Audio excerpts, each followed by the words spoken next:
Hello, everyone. Welcome to my channel. Greetings. Happy Tuesday. I believe today's Tuesday. Yeah. Happy Tuesday to everybody. I hope everyone is well. I hope the week started off great for you. The weather is slowly changing, though. I think like say winter don't dey build up small, but But anyway, Sha, I hope everybody is good. Though. I hope you had a wonderful weekend and all. I couldn't make it yesterday. And besides, I needed a break. I think I was streaming every day of the week last week. So usually I like to give myself a break. But anyway, thank you to all my new subscribers. I appreciate you all for joining. Welcome to the fam. Welcome to the family. Oh, where we talk about all things political and anything that concerns us. Now, welcome. Thank you for subscribing. Thank you for sharing. Thank you for liking. I appreciate you. Thank you for viewing and listening in.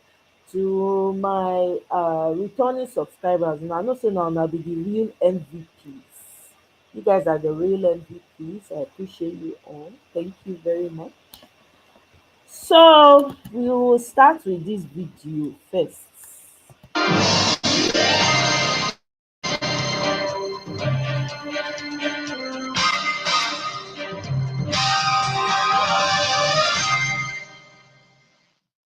Hello and welcome to Newsroom series on Channels Television. I'm Ayo Tunde Balogun. Today our focus is on the Northwest region.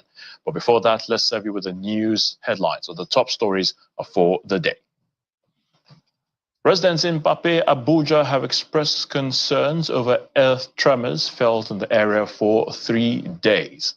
Concerned residents went on the microblogging platform X on Monday, that's today, September the 16th, to lament, or yesterday rather, September the 16th, to lament that the earth tremor experience, accompanied by a concerning noise, was first noticed on Saturday, September 14th, and has continued for 3 days. The district head of Mbappe, Mr. Musa Pada, told Channels Television that the buildings shake whenever the movement takes place, causing fear, and saying no crack on the wall and no record of building collapse. Well, Mr. Pada says it's over 5 years since the last earth tremors experienced by residents, calling on the federal government for quick intervention before it worsens. Another resident said he noticed the movement last night and on Saturday from when it started, sometime around 4 p.m., adding that the situation worsened the following day, which is Sunday. 5 persons, all male, have been reportedly killed by assailants in Mba community of Bokos local government area of Plateau State. A press statement issued by Bokos Cultural Development Council, BCDC, Vanguard, and signed by the chairman, Famasung Fudang, stated that the attack occurred on Sunday night when the youth were in transit within the local government area. According to the statement, the unarmed youth were attacked by terrorists fleeing on motorcycles while they were on their way from Mba town to Core village along a bypass encircling Yelwa Nono village. According to the group's account, the fleeing terrorists were initially repelled by the military from the surrounding mountains. The group condemned the attack, which occurred in spite of prior intelligence reports of suspected terrorist influx into the area. The group also expressed concerns on continuous unprovoked attacks, which are perceived as calculated attempts at evicting the people from their ancestral homes and taking over the land.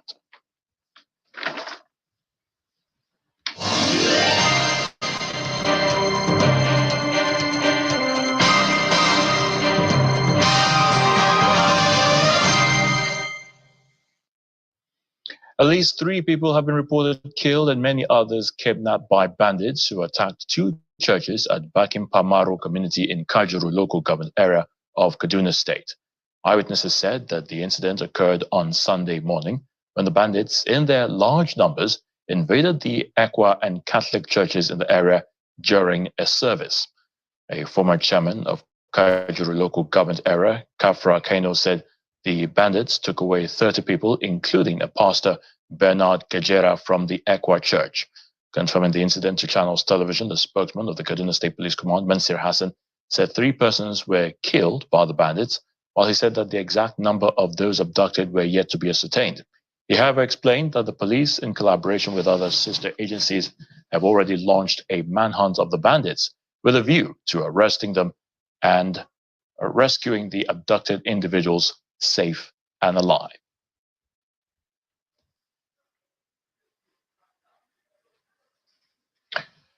Still in Kaduna, of course, 40 people are now confirmed to have died following a motor accident along Saminaka Road in Lere local government area of this state on Sunday. Now, the victims, mostly children, died in various hospitals where they are being treated in Kaduna, Jos, and Kano. They were traveling for the Eid al-Maulud celebration when their vehicle lost control and then collided with an articulated vehicle. The Kaduna State Governor Uba Sani says he's saddened by the loss and has already directed the State Commissioner for Health to ensure the surviving children are given adequate medical attention. Some of the victims have already been buried in Lere local government in accordance with Islamic burial tradition. The Zamfara State Governor Dauda Lawal believes military onslaught on bandits is indeed the solution to end their attacks and continuous existence in the northern region. Governor Lawal assures the country that in no time other bandit leaders operating in the region will succumb to pressure from the military and other security agencies. I'm one of the most happiest person considering what we're going through in Zamfara State as far as banditry is concerned. As you know, Halilu Sububu was one of the major kingpin in terms of bandits in Zamfara State and the northern part of the country. He controls a large chunk of bandits, full of money, well connected in terms of sourcing arms, and so on and so forth. And today, that guy is no more. The guys have done very well, the military and other security agencies. The whole of Zamfara now, and not just Zamfara, Sokoto as well as Katsina, Kebbi, and Niger, we're all happy and excited for what happened. It's a matter of time. Turkey, very, very soon, with what we have in place, with the collaboration between us and the federal government, security agencies, believe me, it's a matter of time. Turkey will be killed very, very soon. What we need to do is turn this pressure, military pressure. If we're able to sustain this within the next 2 weeks to 1 month, believe me, it will be a difference as far as banditry is concerned. I want to buy your house. I can pay you cash for your house, no matter what condition it's in. The United Nations Children's Fund, UNICEF, has donated a high-tech equipment for the neonatal unit of Sokoto Specialist Hospital in a bid to reduce child mortality cases and also address other child killer diseases.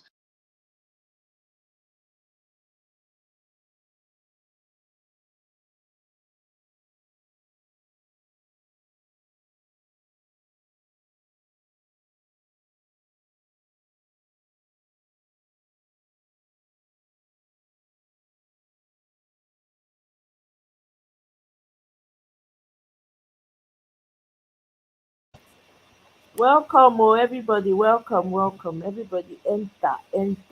We need to talk, oh, this Nigerian situation, we need to address am, oh. E don reach time make everybody start to dey enter political office, oh. I don't know how, but I think everybody, this country has gone to the dogs. If we no enter, we no go get country, oh. I'm telling you, there's a sinister plan ahead, and I'm sure you guys are aware. I no wan use all my mouth talk finish.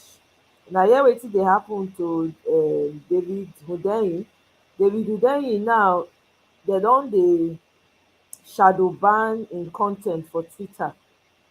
Okay, they are reducing his the views so that people are not seeing. In matter of fact, I think the wetin dey call this guy name for America, their, I don't forget the guy name now. He don't come out.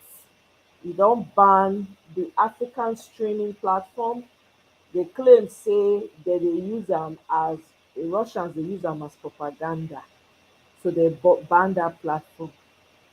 So most of the African journalists, the truth when we go there, when we supposed to dey hear, we know they hear them again. David Dedeyi has now go. He has an account on Truth Social. If you want to follow him there, you can. Okay, so they are shadow banning anything that has anybody that's spewing any African truth. They get problem with her. Dem dey claim say na Russian propaganda na im dem dey show to the people. They don't want you to know the truth of what's happening in Africa anymore. If that doesn't worry you, I don't know what else will. If that's not signal enough for us as a people to come together and put aside the differences and work for the greater good of our country, I don't know what else will. Every other community, Indians o, Chinese o, all of them get community wey dey take dey help each other.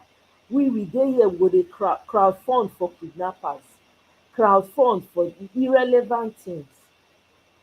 Time wey we go take gather think of how we wan take move our society forward, we go dey use am take dey quarrel, dey do unnecessary banter. E don reach time make everybody start to dey rush enter politics. The reason why we dey where we dey so na because people wey suppose dey politics dey move the country forward, dem no dey. Dem don use politics is dirty take lie to everybody. Look at the state of our country. Meanwhile, we get smart people wey be say only 2 3 people wey smart from amongst us go fit fix the problem of Nigeria. Dem no dey gree give dem chance because dem no wan give dem chance. And we sit down, na so we go sit down dey look dem until dem carry the country enter where e no suppose to enter. Dis agenda wey dem get for una know say their agenda na the experiment. So dem use Nigeria as experiment of how countries go take destroy patapata. Una know say na experiment na im dey do on the Nigerians. It is estimated by 2030 Nigeria go dey kaput. 2030 no far again o, it's 6 years away from now. The trajectory Nigeria is on, you no go talk, you no go believe am. E don reach time when we go stop to dey do nonsense, know wetin we dey do. The kind of news that you hear from Nigeria, people are fighting each other. Instead wey we go come together think of how we wan take move our society, move am forward, find as we go take enter. Everybody need to enter politics o. Everybody, nobody get the luxury of I no want to. Even me when I dey here, any opportunity wey come for me to serve, I'm ready. Because this one we dey do so, it's not looking good, guys. It is not looking good. I don't know about you o. It's not looking good. How long are we going to fold our hand? See people wey una dey present as leaders for Nigeria, shey no dey catch una? I no know o. Shey no dey catch una? Look at the whole society from top to bottom. No one, with all the tragedies wey don happen for Nigeria, you get a person for there wey no dey even talk put at all. E dey pre ten d like say e no dey see wetin dey happen. E go visit na Maiduguri, dem say e go, abi Borno dem say e go. See the very unempathetic human being. No empathy, zero. Kene, welcome o, good evening to you. No empathy whatsoever. Na like dis we go dey go? Na question I ask o. Na like dis we go dey go? Na like make we fold hand make we dey watch the society dey go down the drain? Is that what we want? Because whether you like am or not, dis people already get plan for una. Dem don already plan as dem wan take do all of una. Una know say dem don dey see GMO cement na. I no know whether una don know. Dem dey see the cement no dey break. If you smash am for ground how many times, e no dey break. GMO cement, my people. And you think that this is normal? Make we sit down fold hand dey look?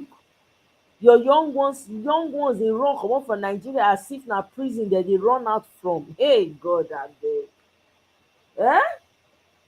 I no know, na my own I dey talk o. Only one person no fit do the work. You see dis Sowore protest, I dey hope say the thing yield something. I really really really dey hope. My hope I dey hope on am. We cannot afford to slack on dis matter. Everybody need to dey think of how dem wan take enter any party, no judgement. Any party wey you see, just enter, abeg una. We need to go and feel. Most of dem no reach the age wey we reach before dey enter politics o, and most of dem no go school.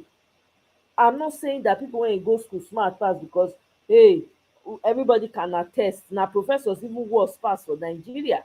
Na the ones wey dey go school pass, na dem even dey worse pass.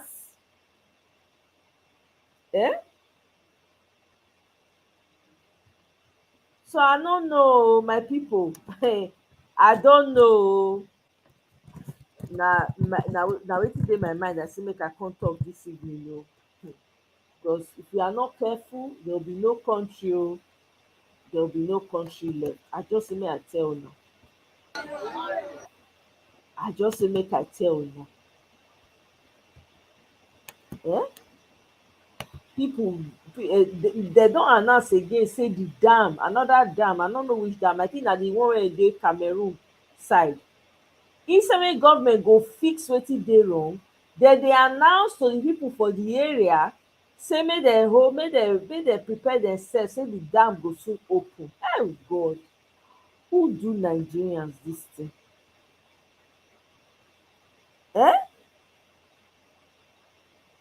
Who do Nigerians dis thing?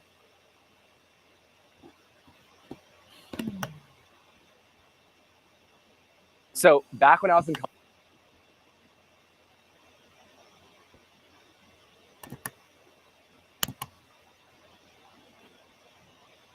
Party and the former presidential candidate in the last election has said that Nigeria has become a captured state.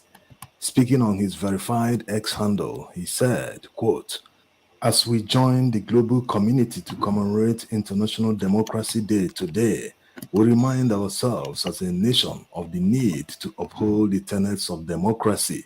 These include free speech, observance of civil liberties, and the rule of law. It also includes the upholding of the ideal democracy that are embedded in ensuring accountable institutions and the protection and promotion of human rights. Democracy in Nigeria has continued to suffer untold setbacks, heavily burdened by leadership failure, which has brought about uncontrolled systemic corruption, high levels of insecurity, lack of freedom of speech, increasing poverty, and unprecedented levels of hunger and hardship. These problems have not only remained unsolved, but are growing geometrically. The democratic ideals of the nation have, sadly, continued to erode with time, and today we can be classified as a captured state, where the citizens have continued to suffer untold hardship, deprivation, and insecurity, while the political leadership feasts on state resources. In every measurement of true democracy, we have continued to rank low and perform badly, signaling a critical deficiency in our democratic system. With a democracy index score of 4.23, Nigeria ranks low on the Global Democracy Index and in other indices of democracy. In the Corruption Perception Index, we are ranked 145th among 180 countries measured, showing a high level of corruption in Nigeria. In the rule of law measurement, we are ranked 120 out of 142 countries measured in the World Justice Project Rule of Law Index, showing that Nigeria suffers from gross disobedience to the rule of law. The 2024 World Press Freedom Index by Reporters Without Borders described Nigeria as one of West Africa's most dangerous and difficult countries for journalists. Freedom of speech is grossly suppressed and citizens are gagged from expressing their civic rights. On a day like this, may we pause and examine our democratic journey as a nation and strive to build our nation on the solid rock of true democracy, where every Nigerian is given a voice and a fair hearing, irrespective of tribe, religion, or political affiliation, unquote.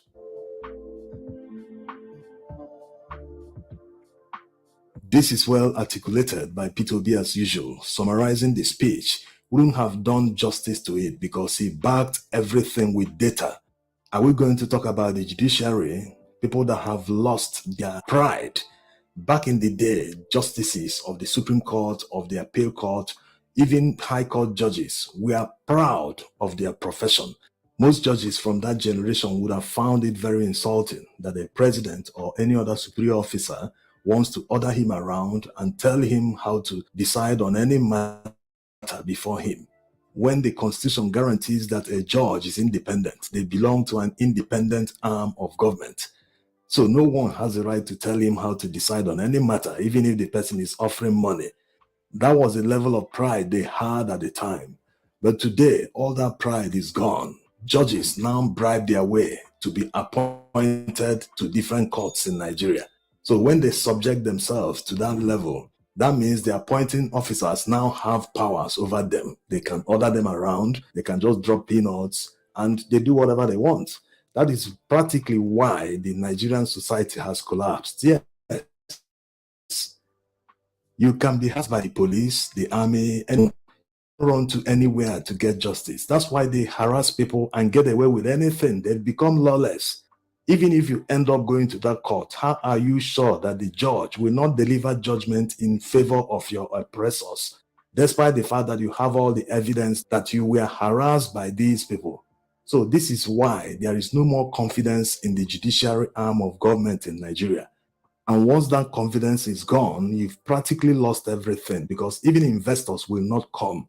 How are they going to save their investment if there's problem? They encounter problems on the way and they go to court to seek justice. They won't get that judgment in court because the courts are already compromised. They do not justice the highest bidder.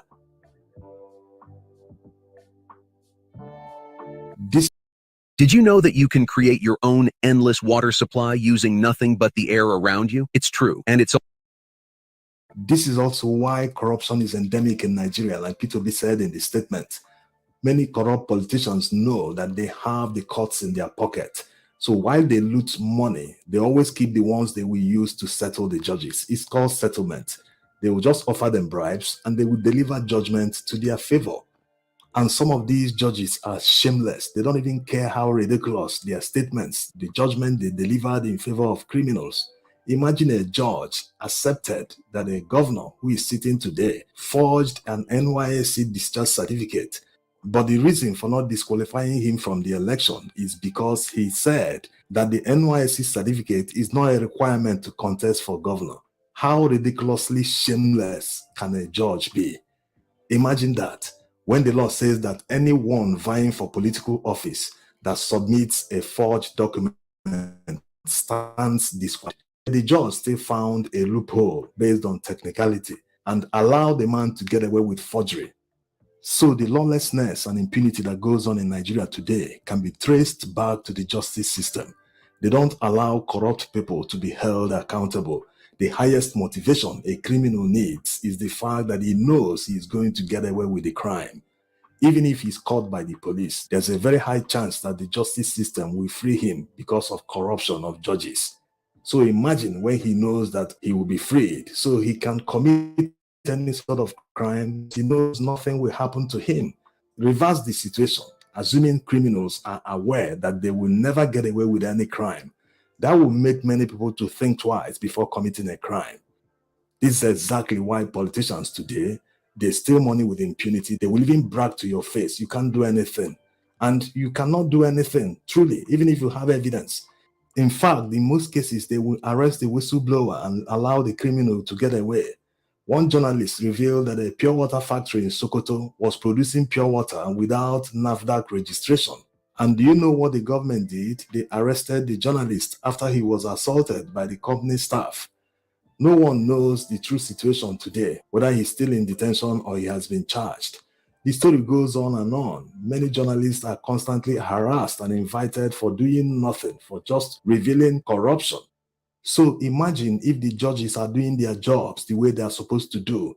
In this situation, this journalist would have approached the court and he will be awarded serious damages that the company must pay.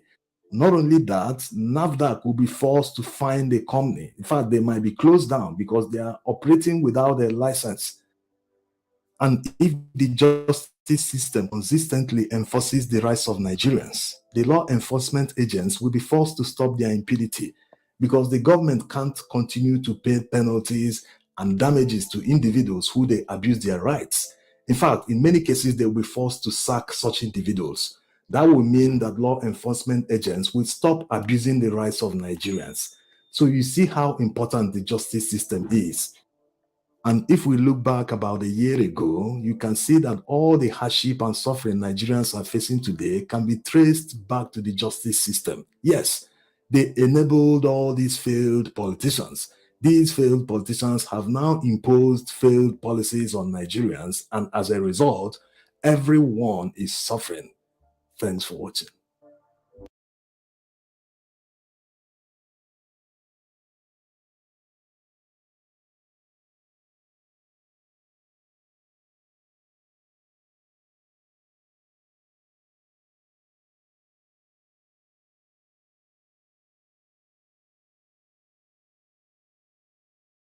What is the number one challenge traders have?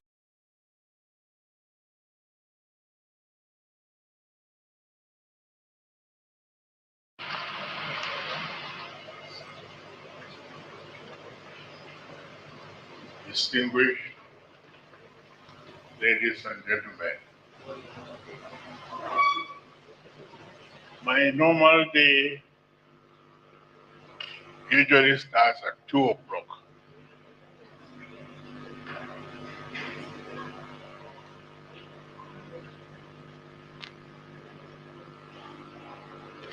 I spend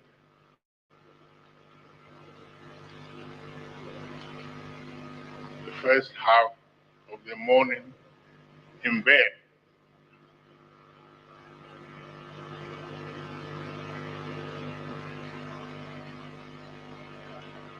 But today,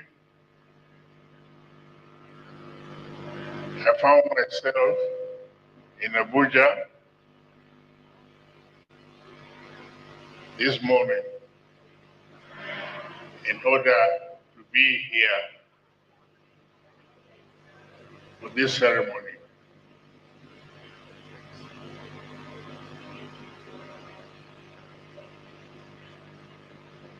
I am very, very happy to be here.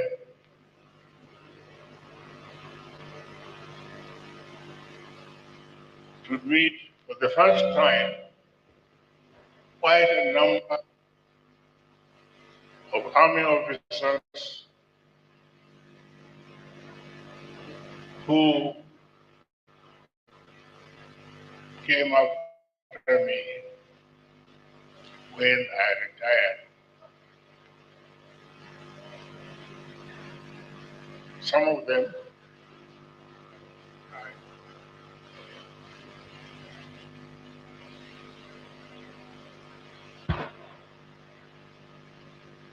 I have not seen you for a long time. I'm happy to be here. Yes.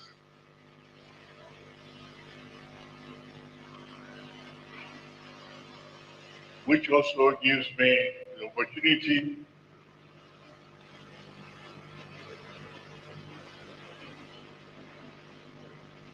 of seeing this magnificent building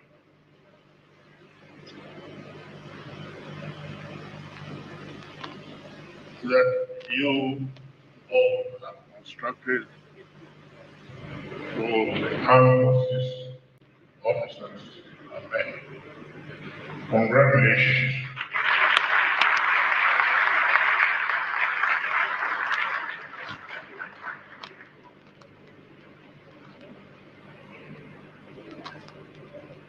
I was a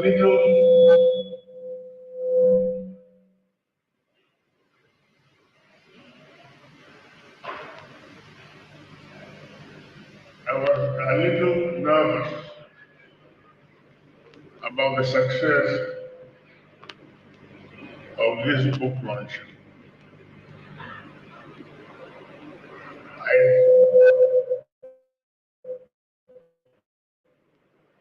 I thought that someone was aiming too high.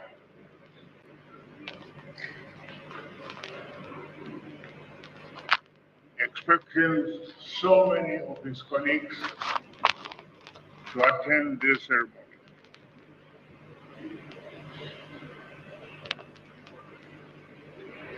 He even expected your governor and some other political leaders associated with him to be here.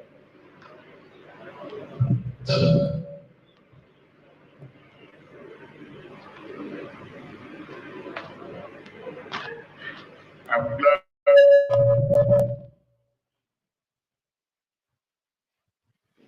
glad that almost all the ministry colleagues that he invited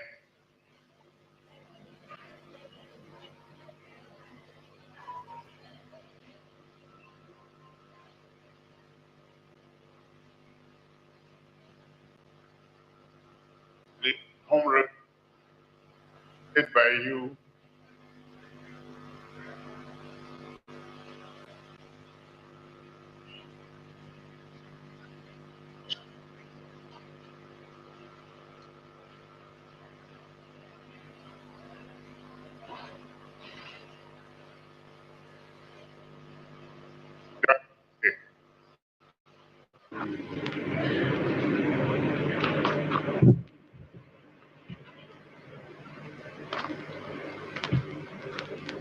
Solomon did an excellent job.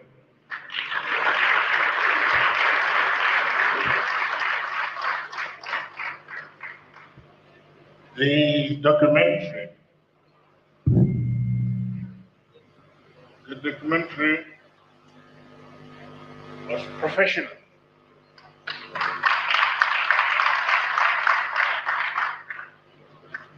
I've tried a few times to do a documentary on my foundation,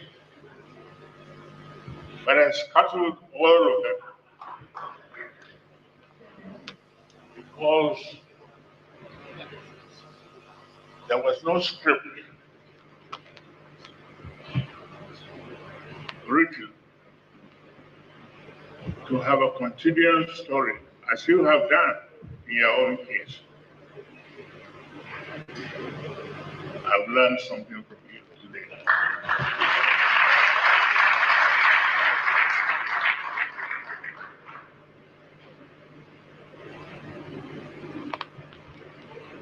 I've learned a few other things also about you from the book.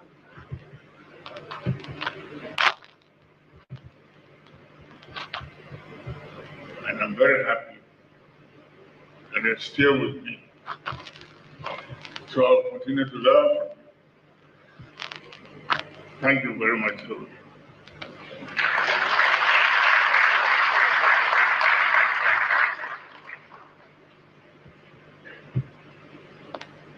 I want to use this opportunity to thank all the retired service chiefs that came after me.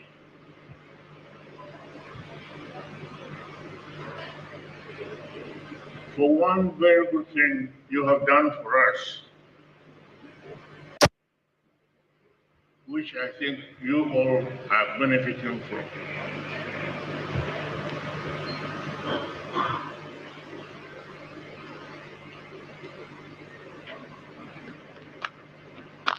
I received pensions regularly, on time,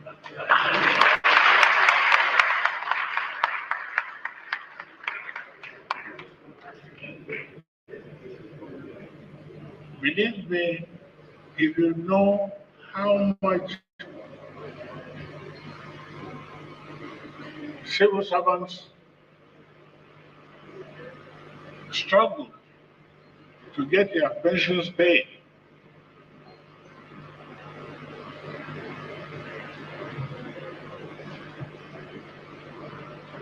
you will understand what I'm trying to say if you are retired.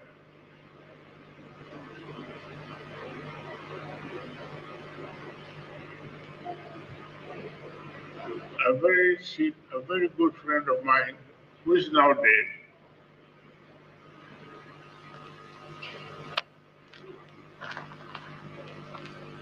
retired as a permanent secretary, federal permanent secretary.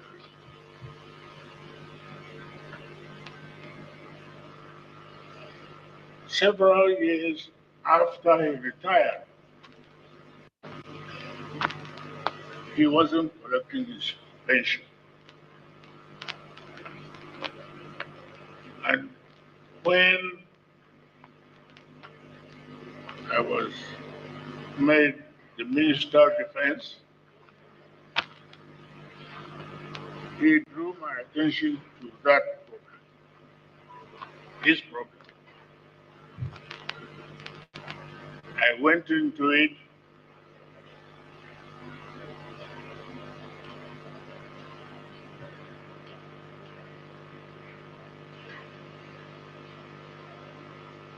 and I discovered that the corruption governing the management for the payment of pensions and gratuities in the public service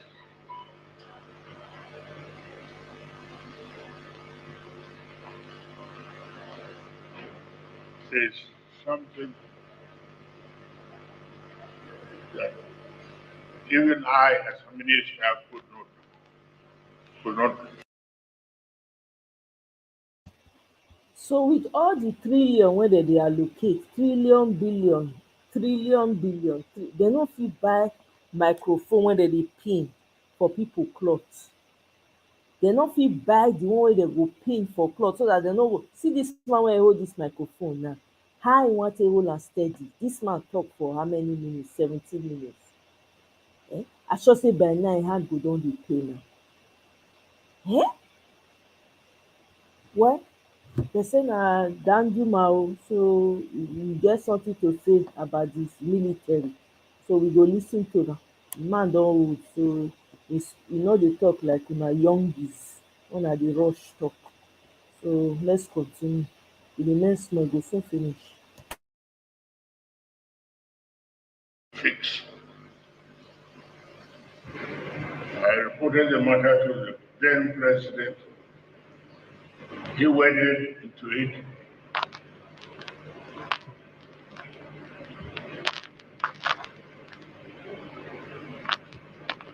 And it was after that, I think the foundation was laid as the armed forces to manage the payment of our own pensions and gratuity. This is being done very effectively.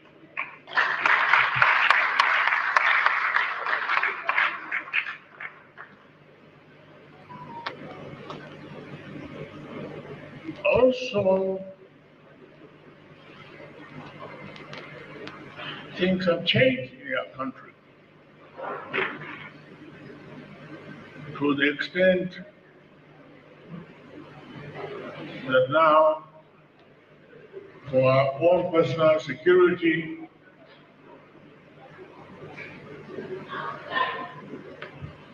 we need the services of our colleagues in the armed forces.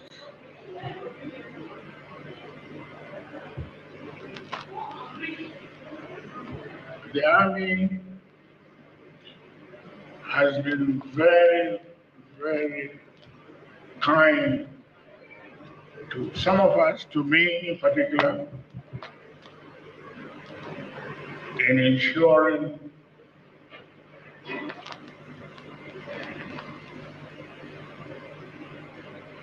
that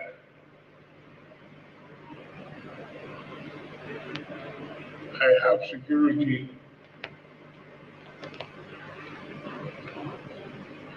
in my various homes. Unfortunately, I have houses all over the place, and I must move in my car, in my hometown, in Lagos and Abuja, and provide security for me adequately. I'm very grateful to you all.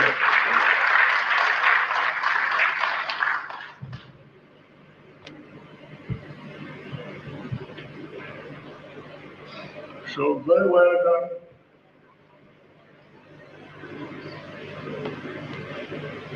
May God bless all of you.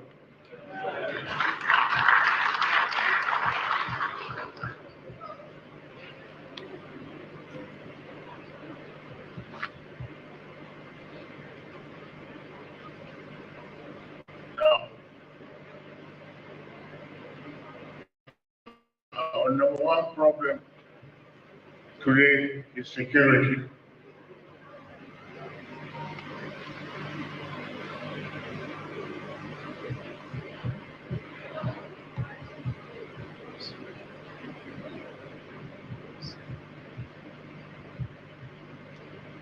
We must end the banditry and the killings that are going on in our country as soon as possible.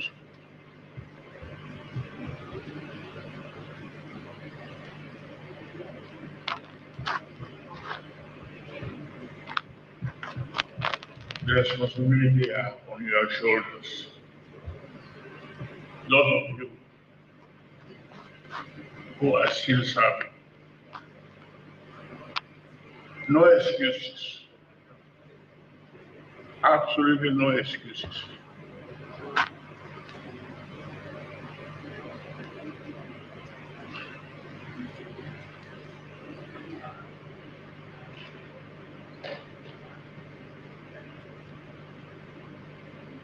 God bless. God bless your country.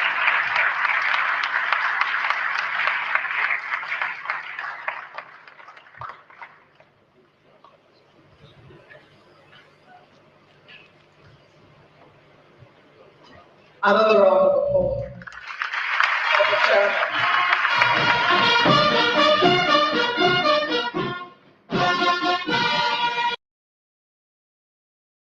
Una hear wetin the man talk? The man say him get house for Lagos, him get house for another place like that. We dey thank dem for protecting the houses for dem. You see say we get problem for that country. Meanwhile, other people no fit say the same. Nigeria, man. Are you ready for a career? Wetin one man dey do with how many houses? I'm now being joined by the Executive Governor of Zamfara State, Governor Dauda Lawal. Thank you so much, Your Excellency, for joining us this evening. Thank you very much, Shehu. It's good to see you. How do you feel the arrest of this bandit leader? What's his name again? Habibu Sububu. Shewin, let me say this. I'm one of the most happiest person considering what we're going through in Zamfara State as far as banditry is concerned. As you know, Halilu Sububu was one of the major kingpin in terms of bandits in Zamfara State and the northern part of the country. he controls large chunk of bandits, full of money, well connected in terms of sourcing arms, and so on and so forth. And today, that guy is no more. He's been dropped dead. Absolutely. About his followers. It should be a different thing. You know, they don't have what it takes. They don't have the capacity like Halilu Sububu. So right now they're in total disarray, including the likes of Turji, Dankarami. Where is Turji? Because I thought he's running somewhere within Sokoto axis and Zamfara axis in Kafi area. Because the Ministry of State for Defense and the CDS were going to camp in Sokoto in search of Turji. And when we imagine that, how difficult is it to be able to clamp down on Turji and capture him? That was a talk show. Really? As far as Minister of State Defense is concerned. You don't think that he was only in Sokoto for just one night and he left.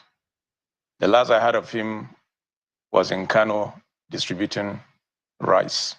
So what has that got to do with his presence in Sokoto? The guys have done very well, the military and other security agencies, by killing Sububu. It's a major, major development. Has it brought some calm into Zamfara? Of course.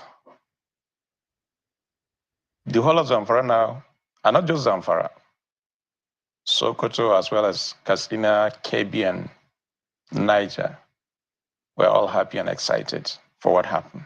I mean, the audacity sometimes, and these guys are being said to be on TikTok, talking about their outrageous and terrible acts. And now we're even hearing that they're saying that they're waging war against Nigerian state and Nigerian military.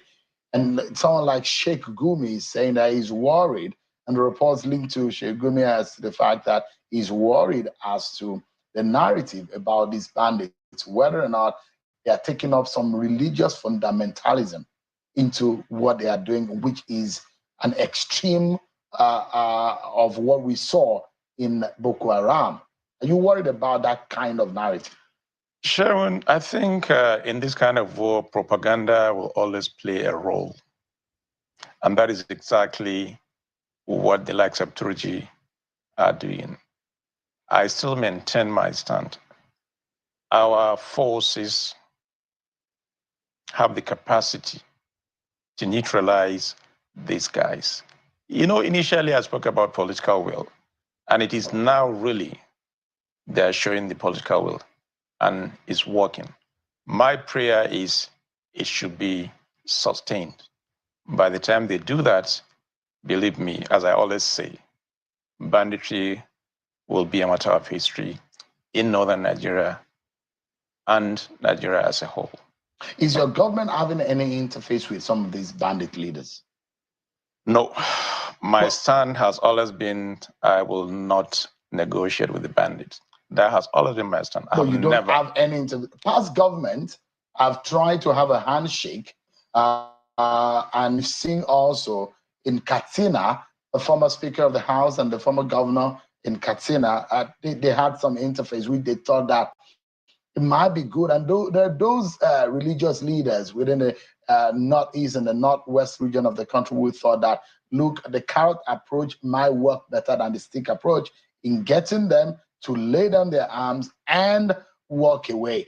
And those who think that maybe you can stretch the hands of fellowship to them and give them the olive branch, and such that they would think that what they are doing is wrong and drop all of those weapons. Is it possible? I keep saying this. I'm not a military person, or rather a security expert. However, from my little understanding of warfare, you only negotiate at the point of strength, not at the point of weakness.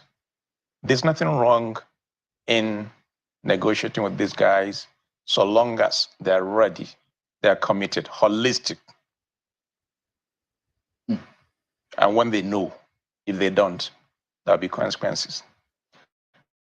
It's at that point that, yes, when they show commitment by laying down their arms publicly for everybody to see, genuine, without any condition, then yes, you can say that. But at this point, when they know with all their propaganda, thinking that they're more superior than the security forces, I don't believe in that. So you're taking the war to them, and you're joining forces with that the is federal exactly what we should do. government. What about this fact that you're giving them funds, you're talking to them, and there are in fact documents that are surfacing online to that effect? Sharon, as I said earlier, my stand has always been no negotiation with bandits. Not even through the back door. Not through any door. And you have not paid them a dime. I have never in my life. Why would I do that? But there's a document surfacing that I don't play double standard. That your government under you are. Do you have a copy of that document? It's online. I'm not sure. The veracity of it is the reason why we cannot put it on the screen. Let me explain this document to you. When you look at the head of that, it says Northwest Summit in Katsina. This Northwest Summit took place 3 months ago. If you look at the background of that letter or that memo, there is no correlation between the headline as well as the content of that memo. When you go down to the memo and see when the memo was approved, this was an event that took place 3 months ago in June, precisely around the 24th. And the approval of that memo was on the 2nd of September, 2024 on my birthday. And I remember on that day, I did not sign a single memo. In fact, I was at the, council meeting on that day. Now, with all my experience as an executive director of a bank for 8 good years, you'd think I'll go low, that low, and sign a memo with the name of the bandits, all the bandits in Zamfara State. Remember, this is a world of record. Someday I'll leave that office and somebody will look at that memo to say, oh, governor, that stands very clear that he's not going to negotiate with bandits. And he's now writing names of bandits. Come on, I can do more than that. So this is wrong. That is what showing on the screen. Let me also tell you something. In my administration, we have laid down process and procedure. Because for any memo that originates, this is something to do with security. It should have come from the Honorable Commissioner, Security. And the second leg is a list of individuals, including journalists, which should have come from the Ministry of Information. And on that memo, in every memo we write, there's a word of charge, an account that will be deducted with a balance to show this is how much is left in that account. And I challenge anybody to go to Zamfara State and show me in our statement where such money was deducted. But then, if you look at the address, the way it was addressed as Honorable Commissioner of Finance, I challenge you, Shaun, you have a correspondent in Zamfara State. Go to Ministry of Finance, show me any memo from May 29, 2023 to date where I addressed my Honorable Commissioner that way. I'll pay 20 million. Any memo that I use to address my Honorable Commissioner of Finance, that way, I'm ready to pay 20 million to that person tomorrow. So I have given instruction to the Honorable Commissioner of Finance as well as the Accountant General. Go and look at any memo under my administration. If there's any one that I've addressed my commissioner that way, I'm ready to pay 20 million on that. So this is not from your office, and this is force. You know, the interesting thing is, like I said, technology has a role to play here. And when we saw that memo, we took it upon ourselves to go to the extent and find out where it originated, the IPP address. And we're able to do that. And guess what? I've written a letter to the IG, copied DSS, NIA, that we're going to take legal action. We must find where that memo. Where did you trace it to? It's already before the legal team. We're taking legal action. And so you have an idea of where this is coming from? Oh yeah, of course, it's technology. You know, people are so narrow-minded. There are ways you can do things. Shaun, I'm better than that. I like my vacation stress-free, so I travel with Visa. Imagine. So you don't have any back door or front door dealings with any of the bandits? Even side door, there's none. Now, not even the front door and back door. There's not even side door. Let's look at the initiative that you are taking on the ground, the local vigilantes and the security network in Zamfara State. How much of empowerment, how much of legal powers do they have to be able to help in fighting these bandits? Remember, when we came on board, we set up the Community Protection Guard, the CPG. And this CPG is fully backed by law of the State Assembly in Zamfara State. Through the process for recruitment, the DSS, the police, as well as civil defense, had to profile every candidate. It was based on their recommendation that we hired those guys. And like I said, even the role they are playing right now is key because they understand the terrain better than conventional security. So therefore, they are always in collaboration with the conventional security in terms of leading the way, understanding the trend. And that was exactly what led to the killing of people. They were very instrumental to that. Very, very instrumental. They provided intelligence. They are very, very instrumental. And are you confident that they might also help in the arrest and prosecution of Turji? Or you think Turji is difficult to arrest? It's a matter of time. Turji, very, very soon. With what we have in place, with the collaboration between us and the federal government, security agencies, believe me, it's a matter of time. Turji will be killed very, very soon. Take that from me. If Turji is killed or brought to book, would that bring some level of end to banditry in your state? It may not completely do that, but it will bring it down significantly. What would be bring end to banditry in your state? What we need to do is to sustain this pressure. Military pressure. Military pressure. If we're able to sustain this within the next 2 weeks to 1 month, believe me, it will be a different story as far as banditry is concerned. But on one hand is banditry, on the other hand are those who are cutting away mineral and natural resources, because the talk in the whole country is how much of Nigeria's gold and natural resources are being taken by non-state actors and being helped by foreigners and those who bring helicopters. Some of these helicopters are said to be sighted to be used by bandits. And you don't think that there is a handshake between some of these illegal miners who are said to be funding some of these bandits? Are you worried about that? There's correlation between banditry and to some extent these mining activities. You can't rule that out.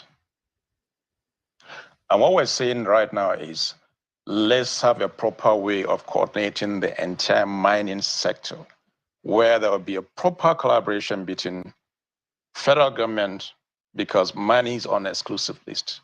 However, the land belongs to the state. So there must be that synergy between the two. Did you give, is the government really in the knowledge of giving out land officially to any mining company, either local or foreign? What we did initially, yes, somebody has a license from Abuja and go to Zamfara or any part of this country and do mining. But this time around, we said, no, it's not possible, and that cannot continue. Let's sit down and look at this holistically between the Honorable Minister of Solid Minerals, as well as all the state governments that have mining in their respective states, and come up with a very tangible way of doing these things, where the state would benefit, as well as federal government.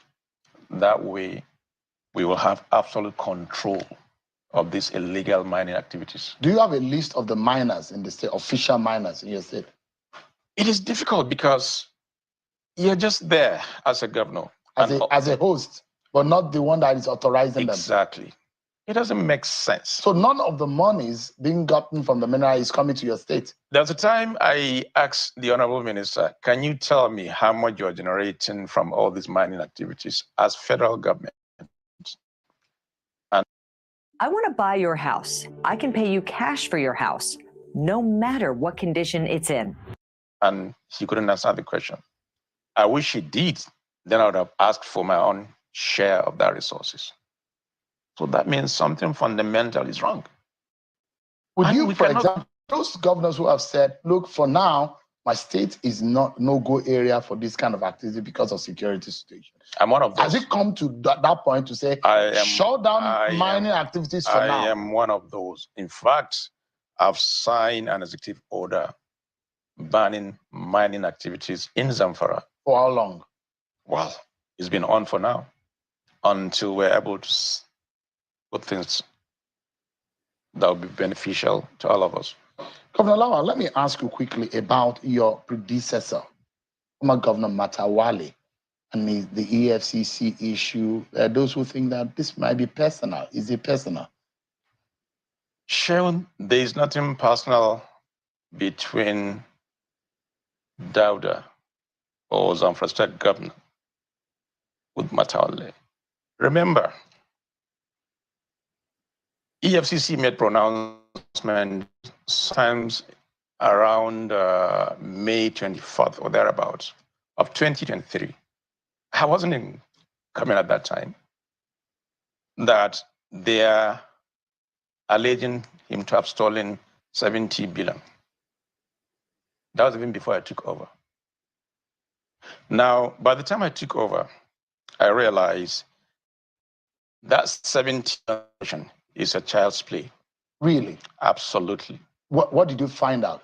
So far, based on available records, we've realized over 250 billion that was not accounted for. Are they stolen or are not accounted for? Are they being spent? The records are not right yet. It's very funny. First of all, Shaun, let me explain to you the state I inherited. I inherited a very, very dysfunctional state.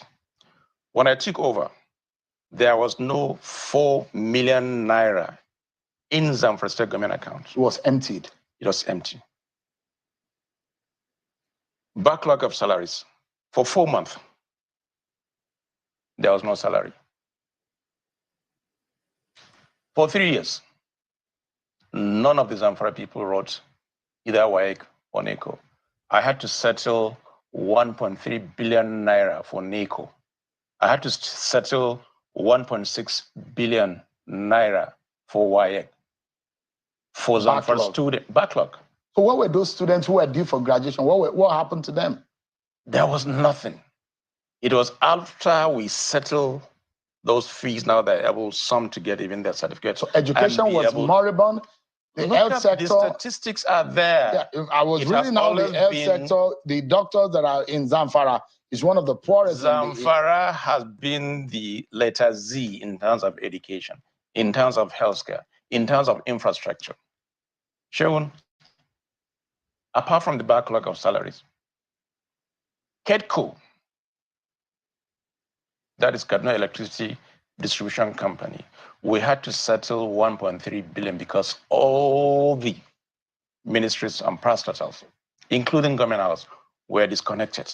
So you are very serious about probing some of what For happened 5 under good Matawale. months, there was no single drop of water in Zamfara State because they couldn't pay for the water treatment. Sheun, go and check. The judiciary in Zamfara State, they were not paid their entitlement for good 2 years. I had to settle them 1.3 billion to clear the backlog. Governor, we are totally out of time now. You launched and commissioned some projects recently. How much of impact do you think that could be? Just in 30 seconds.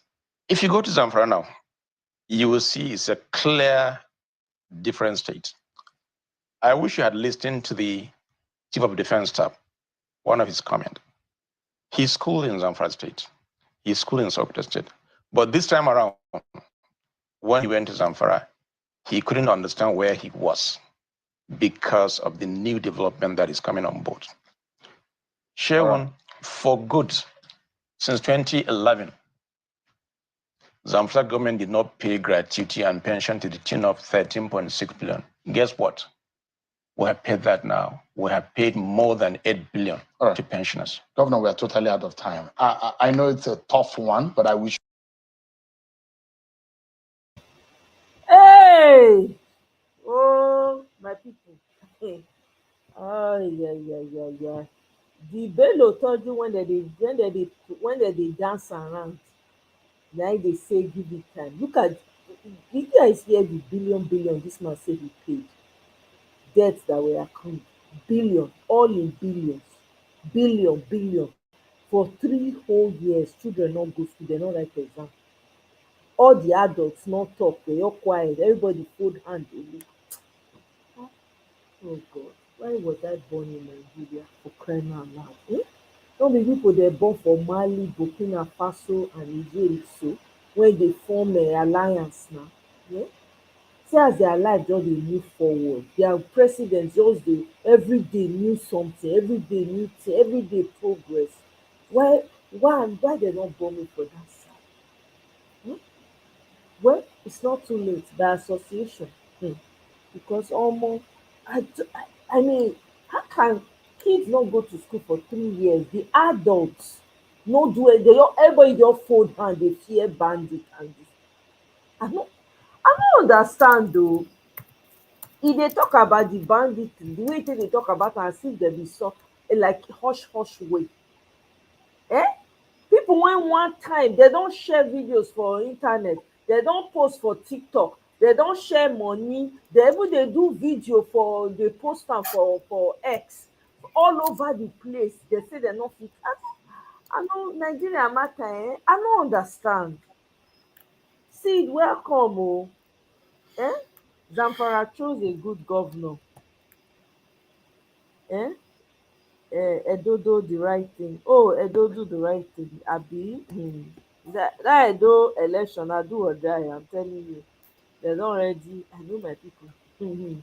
See Zamfara with young governor. I hope he can get them out of this quagmire because the guy be like, oh, he be like, who soft oh. I don't know. Before these northern leaders when they go against her like this, and another thing, oh. Just say they no dey leave, e come be like say they no like better thing for that side. They go all go against the man, look for some people to distract am. That's the end. I hope he does well for his people. After all, that's what we want for the whole of Nigeria. If you welcome, oh. Good evening, my sister. Good evening, oh. Welcome. You still dey believe anybody for Nigeria? My sister. Believe them at your own risk. Wetin you want make I talk oh? I no fit to wait book. Tell me what they will say now that you have never heard before from them. Just tell me. Is the same old, and we're still getting the same result. Tell me what anybody would tell you. In fact, why do we even do election in Nigeria? Because honestly, I don't see the need of doing election. By the way, una don collect una national unity fabric. Una first lady dey sell national unity fabric. Every day you wake up, you just know that the people are not even governing. This is ruling, because what I see now is dictatorship. You know that all of them are clueless. What is national unity fabric? And people, look at what happened in Borno. I don't even understand, honestly. I was shocked when I said, now Shebi, we don't reach our Shebi. Okay, oh, may I go collect my own? Who go give unto me? So we go there, we Yeah. are Shebi now. This is not even it's a Shebi. So once we wear their Shebi, you will not say me. Or more, whenever you see me in California, you will not say me, I be Niger with their Shebi. I don't understand. What is the sense of doing that? Nobody has 6 yard though, 6 yard, 10 yard all day. nobody has clue. I can't even tell you anybody in this governance that has any clue. Nobody. Do you know anybody? Here? I don't know. Do you know anybody? Yes. You can defend? What did they do your No, network? because I don't. Me, I don't call AT&T tired by this Okay, yeah, network. now I yeah, took it's good now, but the thing can't they do Jangulova, Epomoto, Jangulova. Yeah, you are right. It's been going on. It's not Mm, something that just started happening. I've been calling them. They will tell me nothing is wrong. Even I took it to work today. I mean, mm. they told me to do this, do that on the computer. I did all of them. My sister, me, I don't know, honestly. Yeah, AT&T, I don't know. I think they always do that. I had a friend who had AT&T. She used to complain of something similar. I think they talked to her, her call with your drop back up. See? I don't think AT&T is a very, I'm sorry to say, AT&T is not a very good company. You Network. know, but this thing just started, let me say about three weeks ago, 4 weeks. Before, I've had them for like 6, 7 years. I never had no problem with it. Ah, okay, This one maybe the just recent thing. Maybe they're having issues with their. Yeah, probably. I don't know. Yeah. Victory, you say how does fabric unify? Ah, for their eye, fabric they unify. Oh.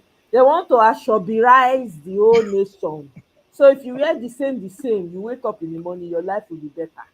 You know that children cannot go to school now. They don't double, like triple school fees. You don't reach stage now. Now only the well extremely wealthy na im go fit dey put their children for school. Very soon all the schools go empty for Nigeria. Nobody go fit dey go again because they can't afford it. You see, this is where these people are taking Nigerians to. We're going to have a generation of poorly educated or zero educated people in Nigeria very soon. This is what it is. This is where they are going, and it's intentional because there's a bigger plan. When I know say that they shut down African Stream, the journalists, the network, when they bring news, when they talk about African news, they don't use propaganda. This man come out for White House today for their press briefing, talk say they don't pull all African Stream social media platform because they believe say e dey supply arrow. There be arrow, na arrow propaganda na dem dey speak, Russia propaganda. So that means say, and then they don dey shadow ban David Hundeyin. All the messages wey im dey send, dem don dey shadow ban the guy messages, tweets. The guy has moved to Truth Social. Because of David Hundeyin, I don go create account for Truth Social because the guy is always bringing correct news. Make una see where this thing dey go. The baba, their messengers at the top, what their did you call it? Truth Social na Donald Trump social media wey e create that time wey dem comot am for Twitter. Oh, okay. So now, so that Africans no go dey get their direct news wey go dey tell us the truth anymore. You see, these people want to control everything, every narrative, and we sit down for here dey banter, nonsense banter. People dey do bigotry up and down. Omo, we are in serious problem, not even small. As we dey fall for this problem, Mali, Burkina Faso dey move ahead. Ew! Ew! How I wish. See, you say make I give you link to the asoebi. Me sef dey find link o. You think say na only you dey find? I dey find link. I wan know whether dem go give us free. Those of us in diaspora, whether we sef go see free cloth collect. Na green, na like lemon green or sea green. I no know how to dey describe am. Colour. The asoebi fine o. She take her own do two wrapper. The thing fine. Some people use am sew isiagu style cloth, some use am sew kaftan kind, some use am sew dis thing gown. Hey! So I no know, me sef dey look for link o. Anybody wey get link to the aso, how to collect the asoebi biko I dey here. Me sef want. Maybe if I wear am, all dis wahala go disappear. From rice to fabric o. Yes o my brother. If no be rice today, na fabric tomorrow. That's what they are doing. They are giving us rice, fabric to calm the body down. Where they say make people prep, those that are close to the one that is close to Cameroon. They say make dem brace themselves because Cameroons go soon open their door. Oh! Something wey dem fit fix o, by the way.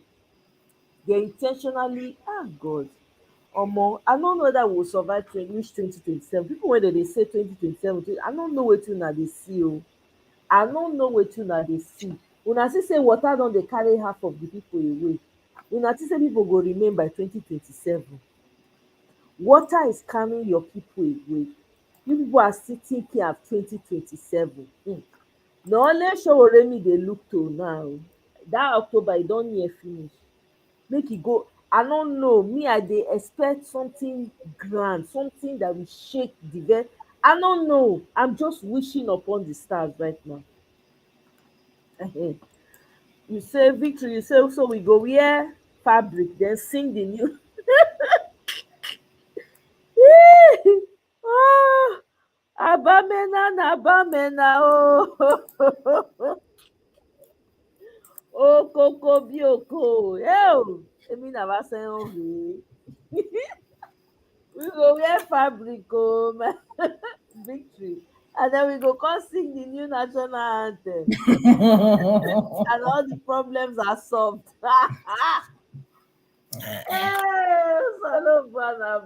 It seems like nobody, Petomo, it seems like nobody has the answer to the crisis happening in Nigeria. It's too much. If now you get the answer. How many you want? At least try one now. Solve Which one. one? If na electricity, solve. If it is fuel pricing, so do it one at a time. I'm not asking you to do it. At least to do one. Make we, say okay, something is going on. I'm not asking them to do everything at the same time. Just try one and say by now, okay, this is working, and everybody will be happy that okay, they've taken care of this problem. Then you say, what is the next assignment? You will do this one and say, okay, we are working on it, but nothing. They're just all over the place. These people did not come for anybody. They came to serve their masters. They come to do their masters' work. Now, no understand. Nigeria na the playground. Wetin dem dey carry out so for Nigeria, you see this heavy strife and problem wey dey, it is intentional. Nigeria is not expected to last beyond 2030. Do you know that? It's already been discussed. They don already try out the division wey we dey see, so it's all planned. It's all part of the plan. That's the most effective way. Tribal division. You see how they weaponize, you see how the government is involved. It's all part of their plan. Nigeria is not expected to last beyond 2030. They don't really talk am. They don't already bring out the blueprint of how the thing will take collapse. Oh my God. We dey do 10-10. These people don't dey play. They don't already plot am out. Take care. They are looking for your land. You know, so they get GMO cement now. The cement not dey break. GMO cement. Do you know how dangerous that is? 9 day Nigeria now. They don't bring rice. Only God know where they bring the rice from. People know they see. They only use that see rice for Nigeria. Meanwhile, we get soil when they go. We get Ekpoma rice there. Izozugono. Then when they call Izozugono, now from Ozugono. Rice, local rice, e dey. We get local rice. No, they don't want that one. They want imported one when they will take destroy the lives of the people. They want to feed your children with things that will, God knows how those children will grow up and how they're going to turn out after they don't feed on all All these mothers wey dey say, oh, my pikin only eat imported food. You better go and learn how to make ogi from scratch. You better go and learn how to get local corn, no be the one dem give you, the teller maize. Make sure you go and get local farm, local corn raised corn, farm raised corn.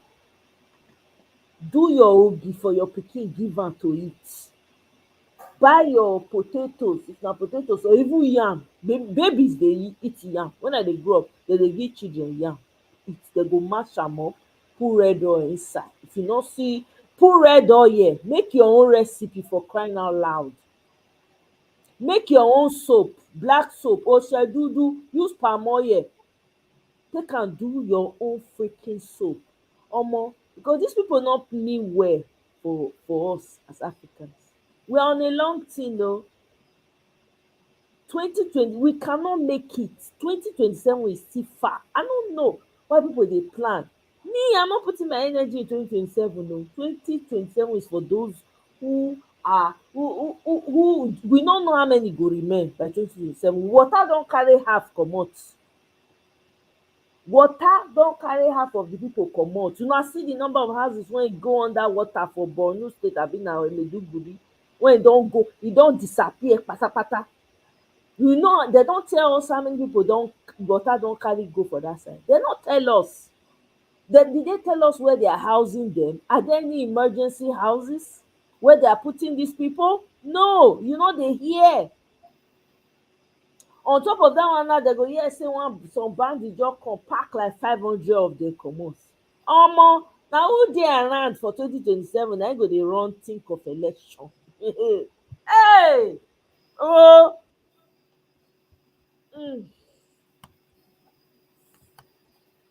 This is just the beginning. We said Tinubu will hijack every instrument of state and oppress Nigerians like drug lords. This is how dictators are told. How can he solve what he doesn't know? You know, the person rolling, he's playing the tunes of, yep, because it's compromised already. Absolutely. Now their work now they do. You don't care. Don't you see? He doesn't have any empathy towards what's going on. With all the tragedies that are happening in Nigeria, he does not give a damn. Zero fucks. The man does not care. He's just hopping from one place to the other, going from one hospital to the other. He can't even go to the hospital in his country. If these same people, when they work for now, wan really deal with am, they go just plant person put for that, all those foreign hospitals when they go. Otitan is over.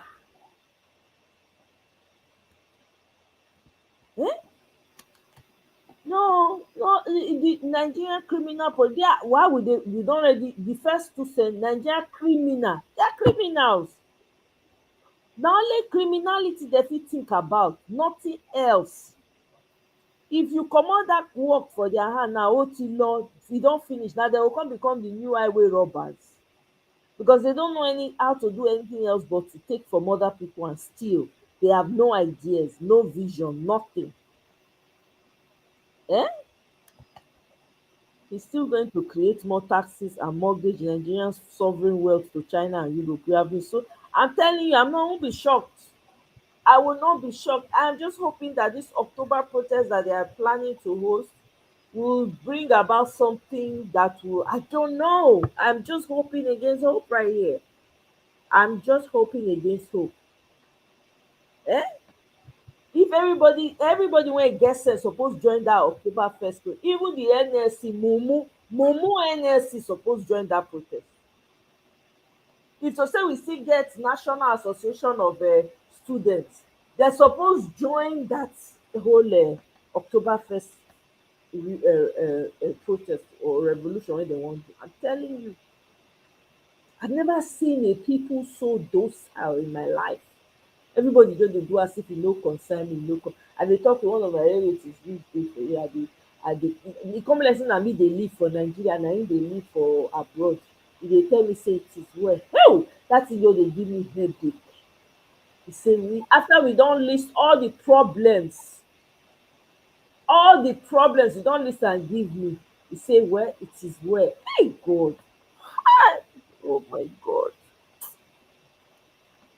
Hey, religiosity. Oh my God. See, there's something that's been trending on Twitter. I mean, I don't know much about it. They say that the chosen, you are chosen. And the hear people they say you are chosen, it's chosen, something chosen. This one choose who? I say, what's going on? What's with this chosen, chosen, chosen? Apparently, it was some people that I think they have a church in Nigeria that is called the Chosen, where people have been coming out and giving outlandish, things that are happening to them. You want to say they use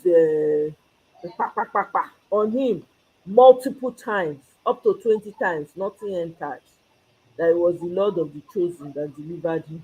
Another one came, he said they use machete on him. He was hearing count, count, count, nothing happened to him. Very like the kind of testimony, crazy, like out of this world type of test. So everybody is, that's how the whole thing was trending. It trend so tey the thing come trend back to the church people, their members. The choir come sing, they come sing reply to Nigerians. So na dey talk about them for social media. Mass whether fit pull the song. Oh God. Nigeria dem do us, dem do Nigerians strong thing. Nah, you can't tell me anything else. They did. They really do Nigerians strong thing. Let me see if I can find the song of the chosen. Chosen song. The chosen song. Ew. I say wahoo. Who is the song there? Na their choir there. They even do LP. Somebody don't do. Nigerians. Somebody don't do LP sharp sharp. He say na Portable chosen one. Oh my God, na Portable even sing this one though. He don go release song. The thing was trending all over. I'm like, who is the chosen? I don't understand. Who are these people? Then somebody started sharing their videos with me. I'm like, what the hell? Let me see.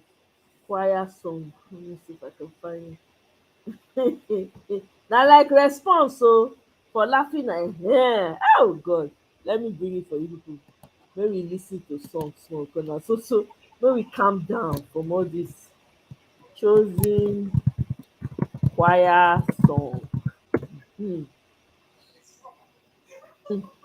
Yo wow, that's it. Hmm. Where is this? Okay. Let me bring it here. Hey, Nigeria will not finish somebody. Hey, God, Lord have mercy. Everything they said against my church is over. Oh my, when I saw this, I said, Nigeria, my country. When they were talking, Jesus was watching. When they were talking, Jesus was watching. When they were talking, Jesus was watching. When they were spreading their rumors. But when he said it's over, that settles that matter till this morning. As you can see, chosen is moving. Revival must continue. We are taking over the whole world. Forward ever, backwards never. Because everything they said against our church, it is over now. Nobody remembers them. Nobody talks about it. Yes. Oh, it is over now. Nobody remembers them. Nobody talks about it. For the chosen. Newcomers keep on coming. Newcomers keep on coming. Now, crusade will keep on holding. I'll continue to wear my head. I say crusade will keep on holding. I'll continue to wear my head. Sisters, crusade will keep on holding. I'll continue to wear my head. God have mercy. Oh, Una not hear? They say they will continue to wear their apron proudly. Hey! They did a number on Nigerians. Kai. Okay, so the church is in Nigeria. Lazarus Moka. Okay. They wear yellow apron. Yep, that's it right there. He has been there for a long time. Okay. The problem is Nigerians get easily distracted from real issues. How is chosen our problem? They were saying a lot of miracles. Somebody said they use cutlass take one machete and you go to hear count, count, count. Is it not the same man that lost his wife? I don't even know. I just I heard think he it. lost his wife, if I'm not mistaken. You know, say once you wear the uniform that your first lady has, it will transform you from IPOP to Ronu. Okay. When I My should go and honestly, if let's say I will go apply for APC, I'm this is serious, just right? foolishness, honestly. If let's say I will go apply for APC, people need to enter that party. But the thing be say dem come give you water drink. You know see wetin dem dey call dis man, dis Ijoma abi wetin dem dey call am? Did you see what he did? He was giving water. What? Please, somebody who understands the purpose of that, but is that a cult? What is that? Nne. Hey, oh, let me go drink my cereal. Hey, Chineke. See, you dey ask me jam question. You asking me is it glorifying God about? They say they are proud of their uniform. They will wear it. You know, newcomers should come. See, okay, many people should go and join. Please go and join. Oh my God. You are chosen by the Lord. You are chosen by the Lord. Oh, okay. If they say he lose in wife, true. Okay. I didn't know about that. Yeah, I think he lost his wife. Okay. Yeah. Victory say make una leave these people. Na mechanism to deal with frustration in Nigeria. It's true. You're right. That one you're right about. Anything because there's no good news coming out of Nigeria. People are actually there's mental problem in Nigeria. So people when you see sometimes they behave, they do all these things. Sometimes I don't won't blame them, honestly, 100%, even though yes, I will laugh at them. But there's a lot of mental health. Even those of us that are not in Nigeria, it affects mentally. Eh? It affects mentally. Hmm? What are we? I mean, I don't understand though. We don't have the luxury of silence, like my title says.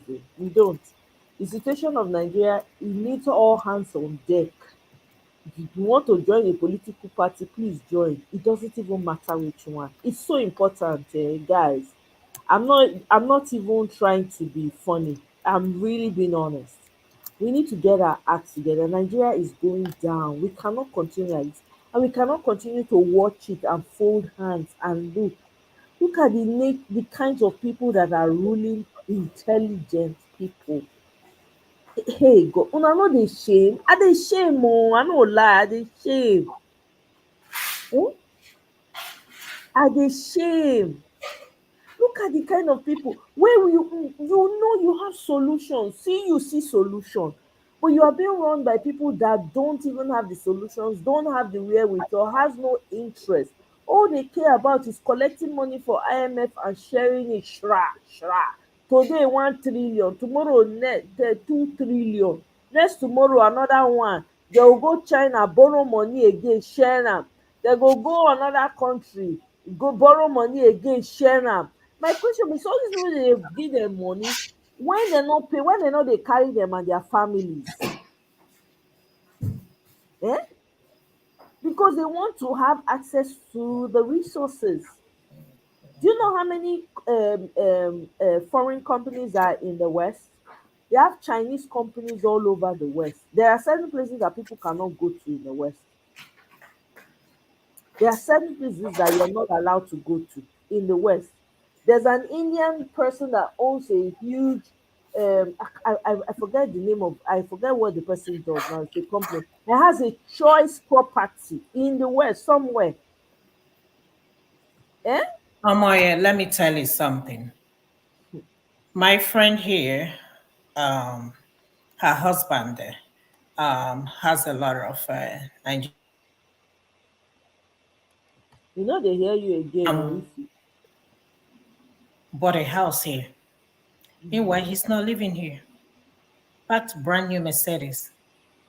And he has been telling this guy, why not rent this house out? And it's in a very, affluent city. We are big people here in Atlanta.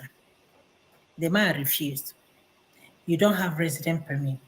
You are not a United States citizen, but you have this house that you don't live in. You come here maybe twice a year just to have this property. And I asked him, what does he do? Nothing. He's just a Nigerian senator. Now here they can't hide all their money now. Canada and the rest of them.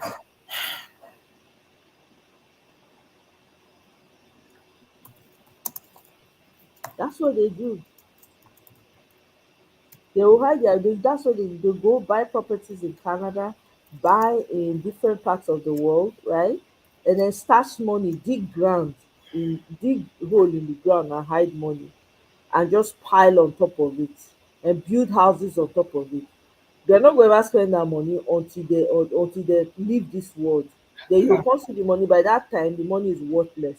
This is how wicked these people are.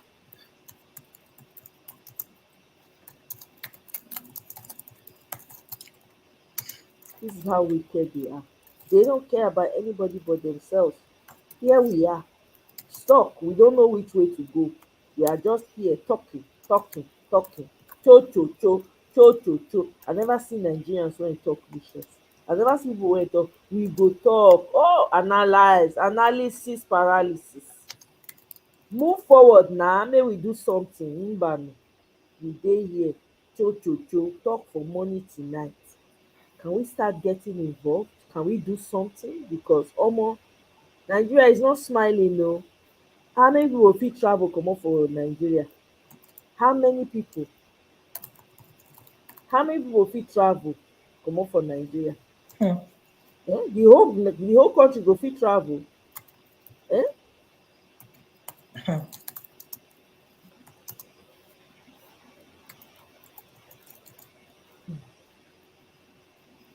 They use it as leverage. Yeah, that's what they do. They use it as leverage.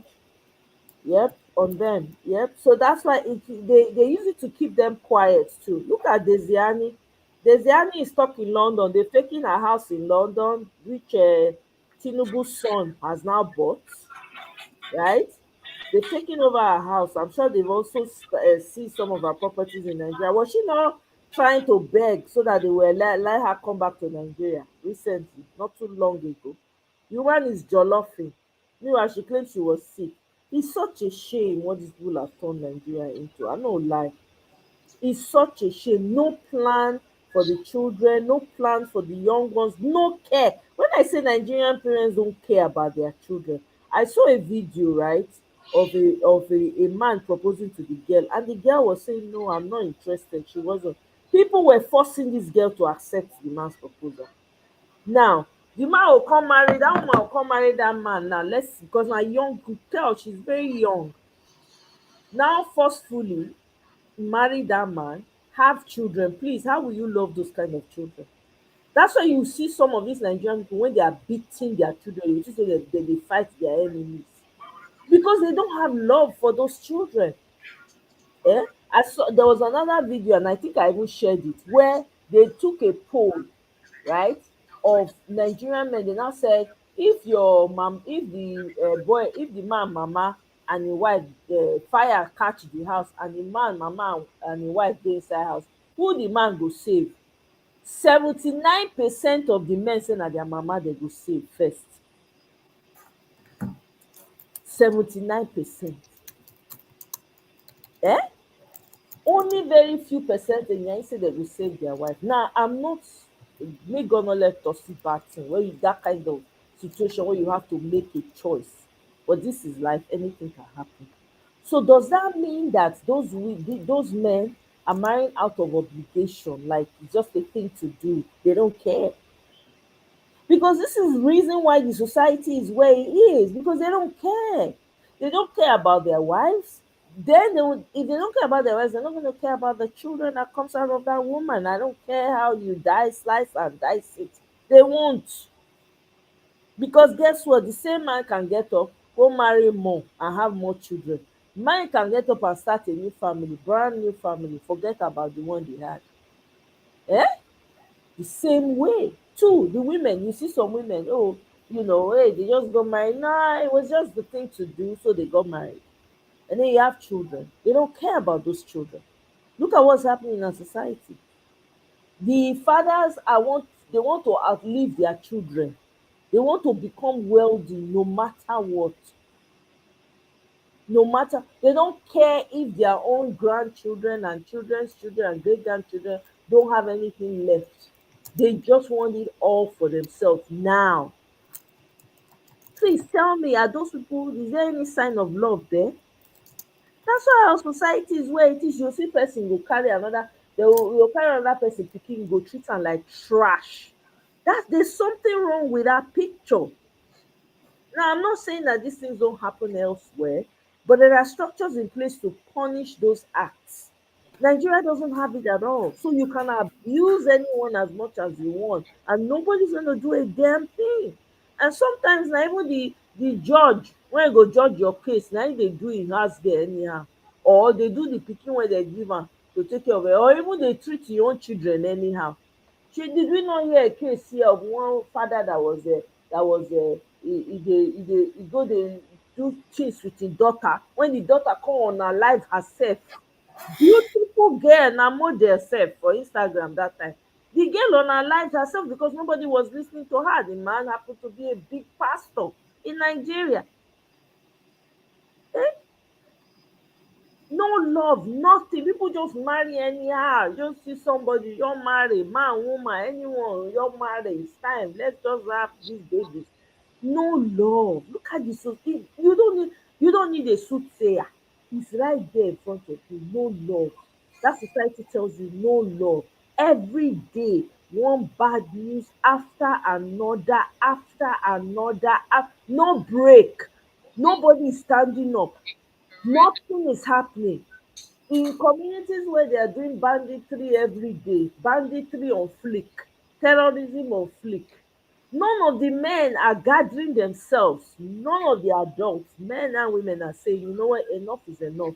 If I perish, I perish. They cannot come and be coming. They just come carry 200 today. Another time carry 300. It should not be like that. There's something fundamentally wrong with this picture of what's going on in Nigeria. In order for us to move forward, the people with common sense need to engage in politically. They need to join. We need to join politics. Not be wait. This one not be waiting. They fit fold hand. They wait again. I dey tell una, nobody get excuse again. Everybody needs to be a part of politics. It doesn't matter what party you are joining, as long as you're there to try and make some change. If they go let you, if they go let you down, another thing, but you must find your way into it. I'm telling you people, Nigeria is inside the deep blue ocean. We are trying to pull it out so that we can resuscitate, because there is sign of life. There's still sign of life.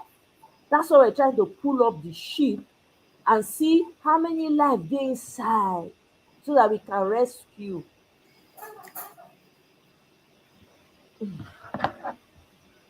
So I don talk my own finish. You know say when I dey talk, e be like say I come here come make noise. I no fit talk pass like this. Anybody wey wan hear this one, make e hear. Wey no wan hear, to each their own. Everybody dey do wetin you like. If you get anything to add, make I shut this thing down, abeg. I no fit.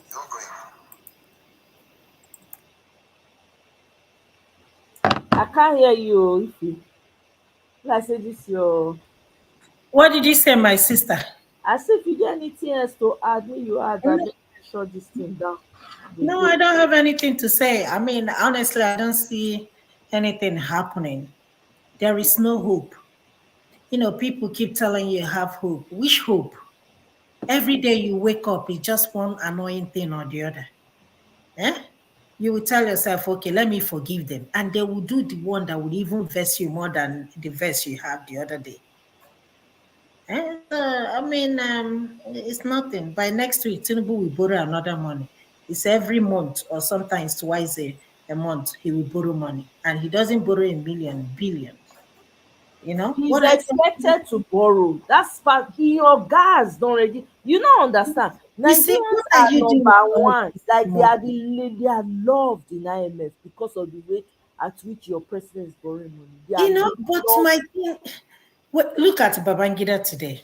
Look at him. He's currently on a wheelchair with all the money he has. Where is Abacha today? Eh? Where are they? Where is this guy, Chudioka Chuma or Chudioka Dimbo? Where is Ekweremadu today? Hmm? Where are they? The former military presidents. Where are they? All of them. And still we haven't learned anything. They will always say they will learn. And we're gonna learn in a hard way. But honestly, I don't blame them. I just blame the citizens. Why do we have to give them notice that we're gonna, have a protest? It's gonna be like the one that happened last month. What kind of notice is that? You're gonna inform them, and Tinubu will bring out all the armor time. We have all this military this thing, and it's still what is going on in Zamfara, and we are still fighting terrorism. We are not even fighting them.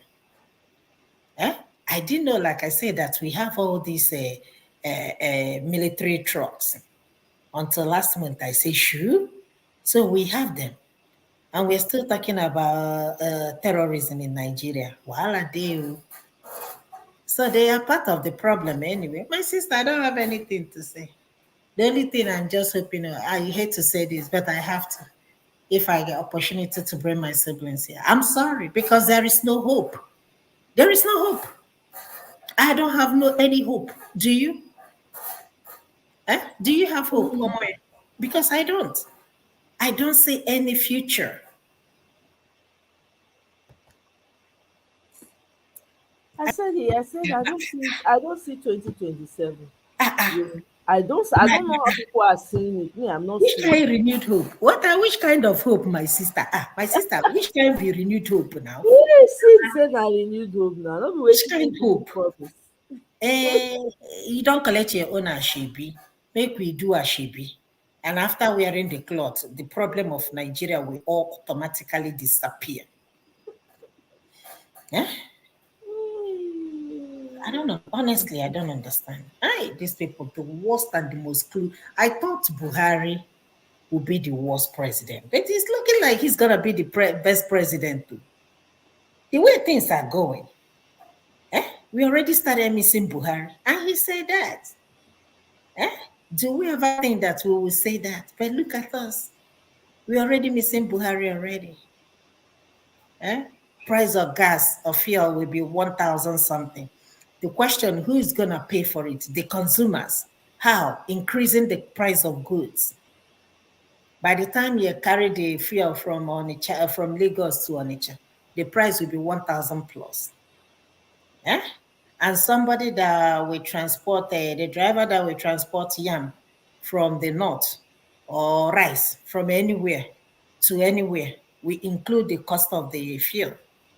And who is going to pay for it? Me and you, the consumers. If you're giving somebody $100 before, now you have to double it because that $100 cannot buy anything. Yeah? Let's think about it, my sister. I don't know, but I think, I don't know. My sister, if I know, I will tell you.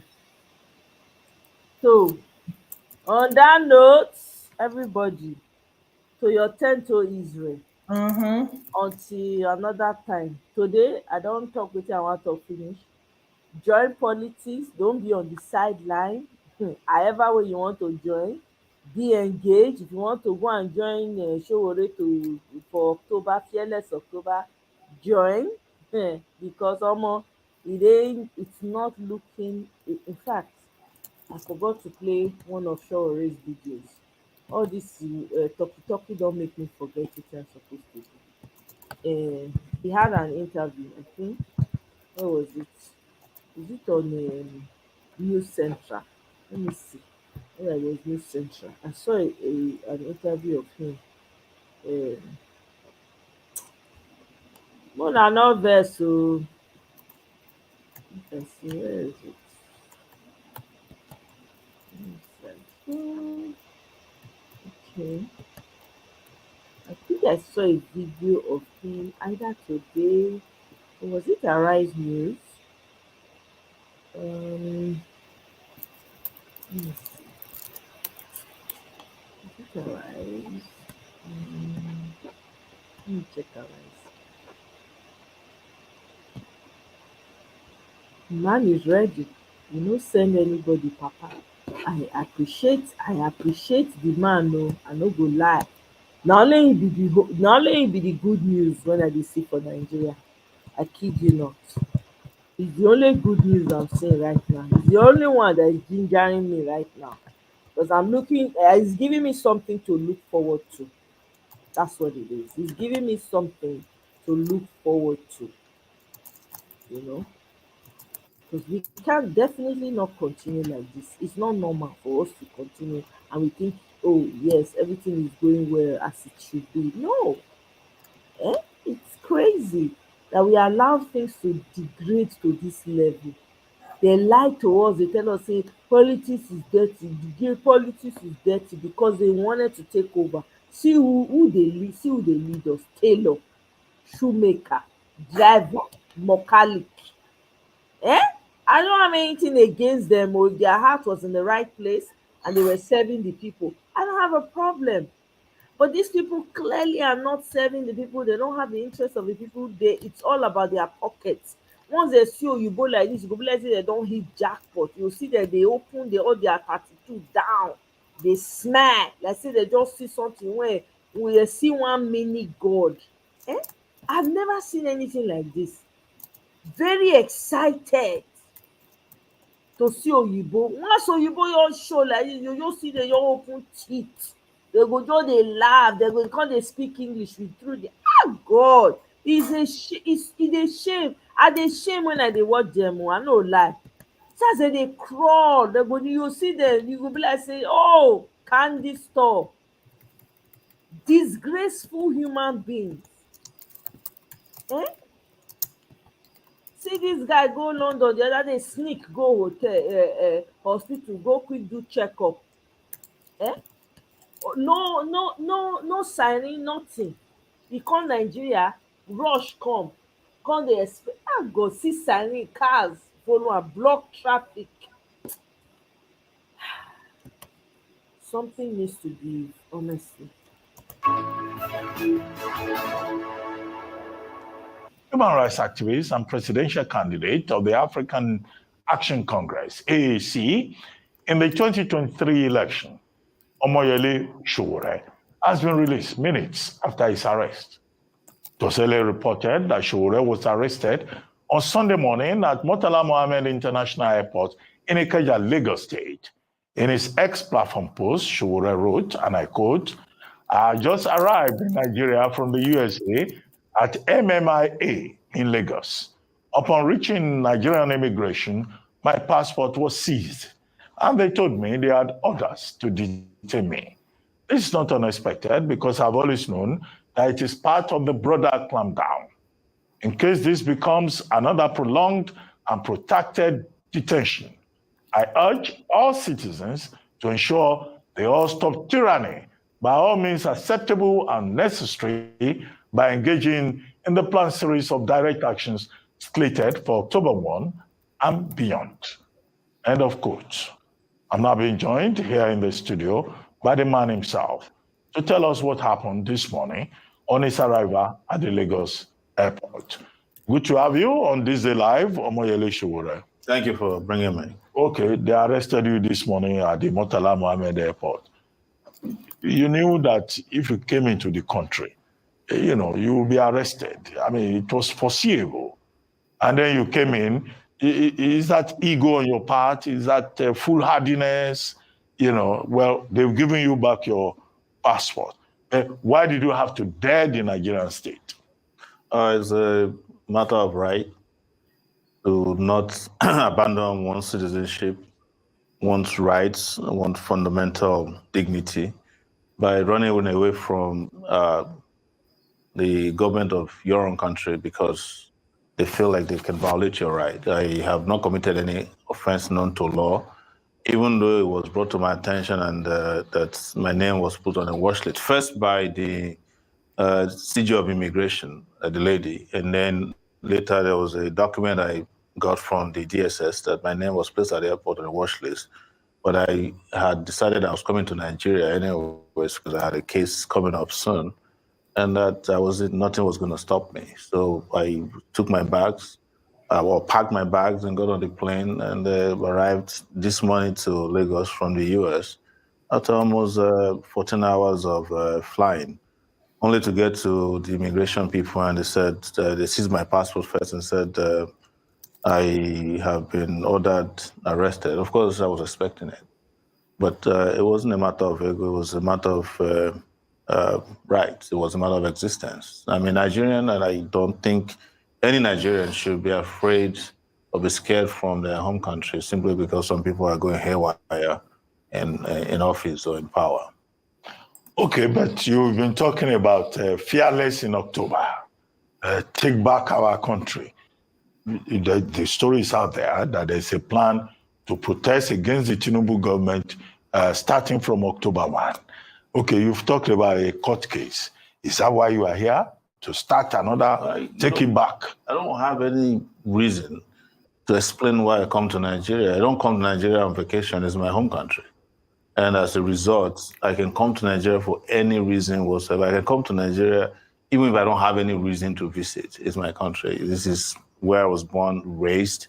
And after spending some 25 years in the US, I never abandoned the citizenship of Nigeria. So I don't owe anybody any explanation as to why I can come to Nigeria or the reason I can. So I can come to Nigeria for any reason.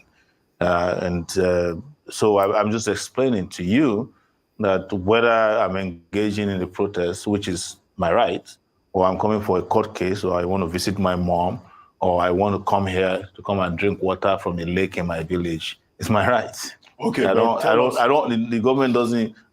owe the government any duty to be afraid to come home simply because they put my name. It's okay. On But tell us about this Fearless in October revolt that has been planned. Well, it's been part of the series of protests that has been organized by Nigerians, and we started on August 1st, as you are aware. That was End Bad Governance. This is supposed to be a continuation because of 15 demands that the government did not even attend to. Instead of that, the federal government arrested and detained a lot of people, minors, and charged them with bogus offenses, very egregious offenses of treason for carrying placard. So this is going to be a continuation of it.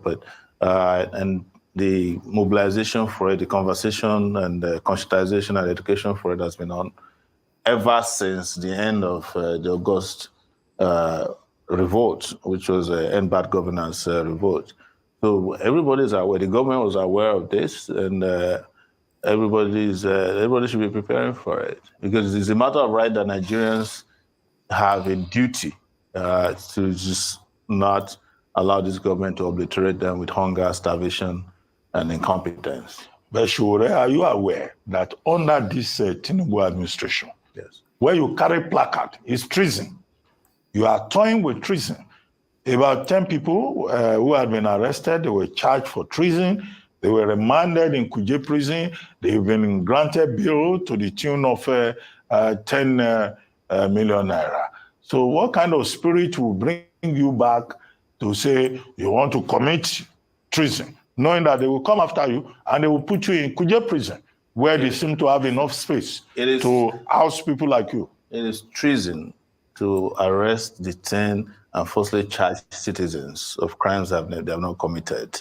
And it's not the first time I was accused of treason. In fact, I heard about the offense of treason in 1992 at the University of Lagos when we went and did Babangida Must Go. And the police arrested us at Western Avenue Police Station, asked us to start writing statements under duress and said that we want to overthrow the government. That was the period that Olusegun Mayegun, who was president of NANS at that time, I think Femi Falana, Baba Mojola, and the rest of them were charged for treason. And the magistrate court did grant them bail. I was charged for treason in 2019 by Buhari, so I'm not new to treason, these bogus offenses of treason, but that is not our focus. Our focus is that we have a country to liberate and a people to save. So whatever offenses are thrown our way, it should not discourage us. It's up to the people to determine what constitutes the offense of treason. And in this situation, it is the Tinubu regime that is committing treason. And I must say to you also that in 1994, Tinubu was accused of treason.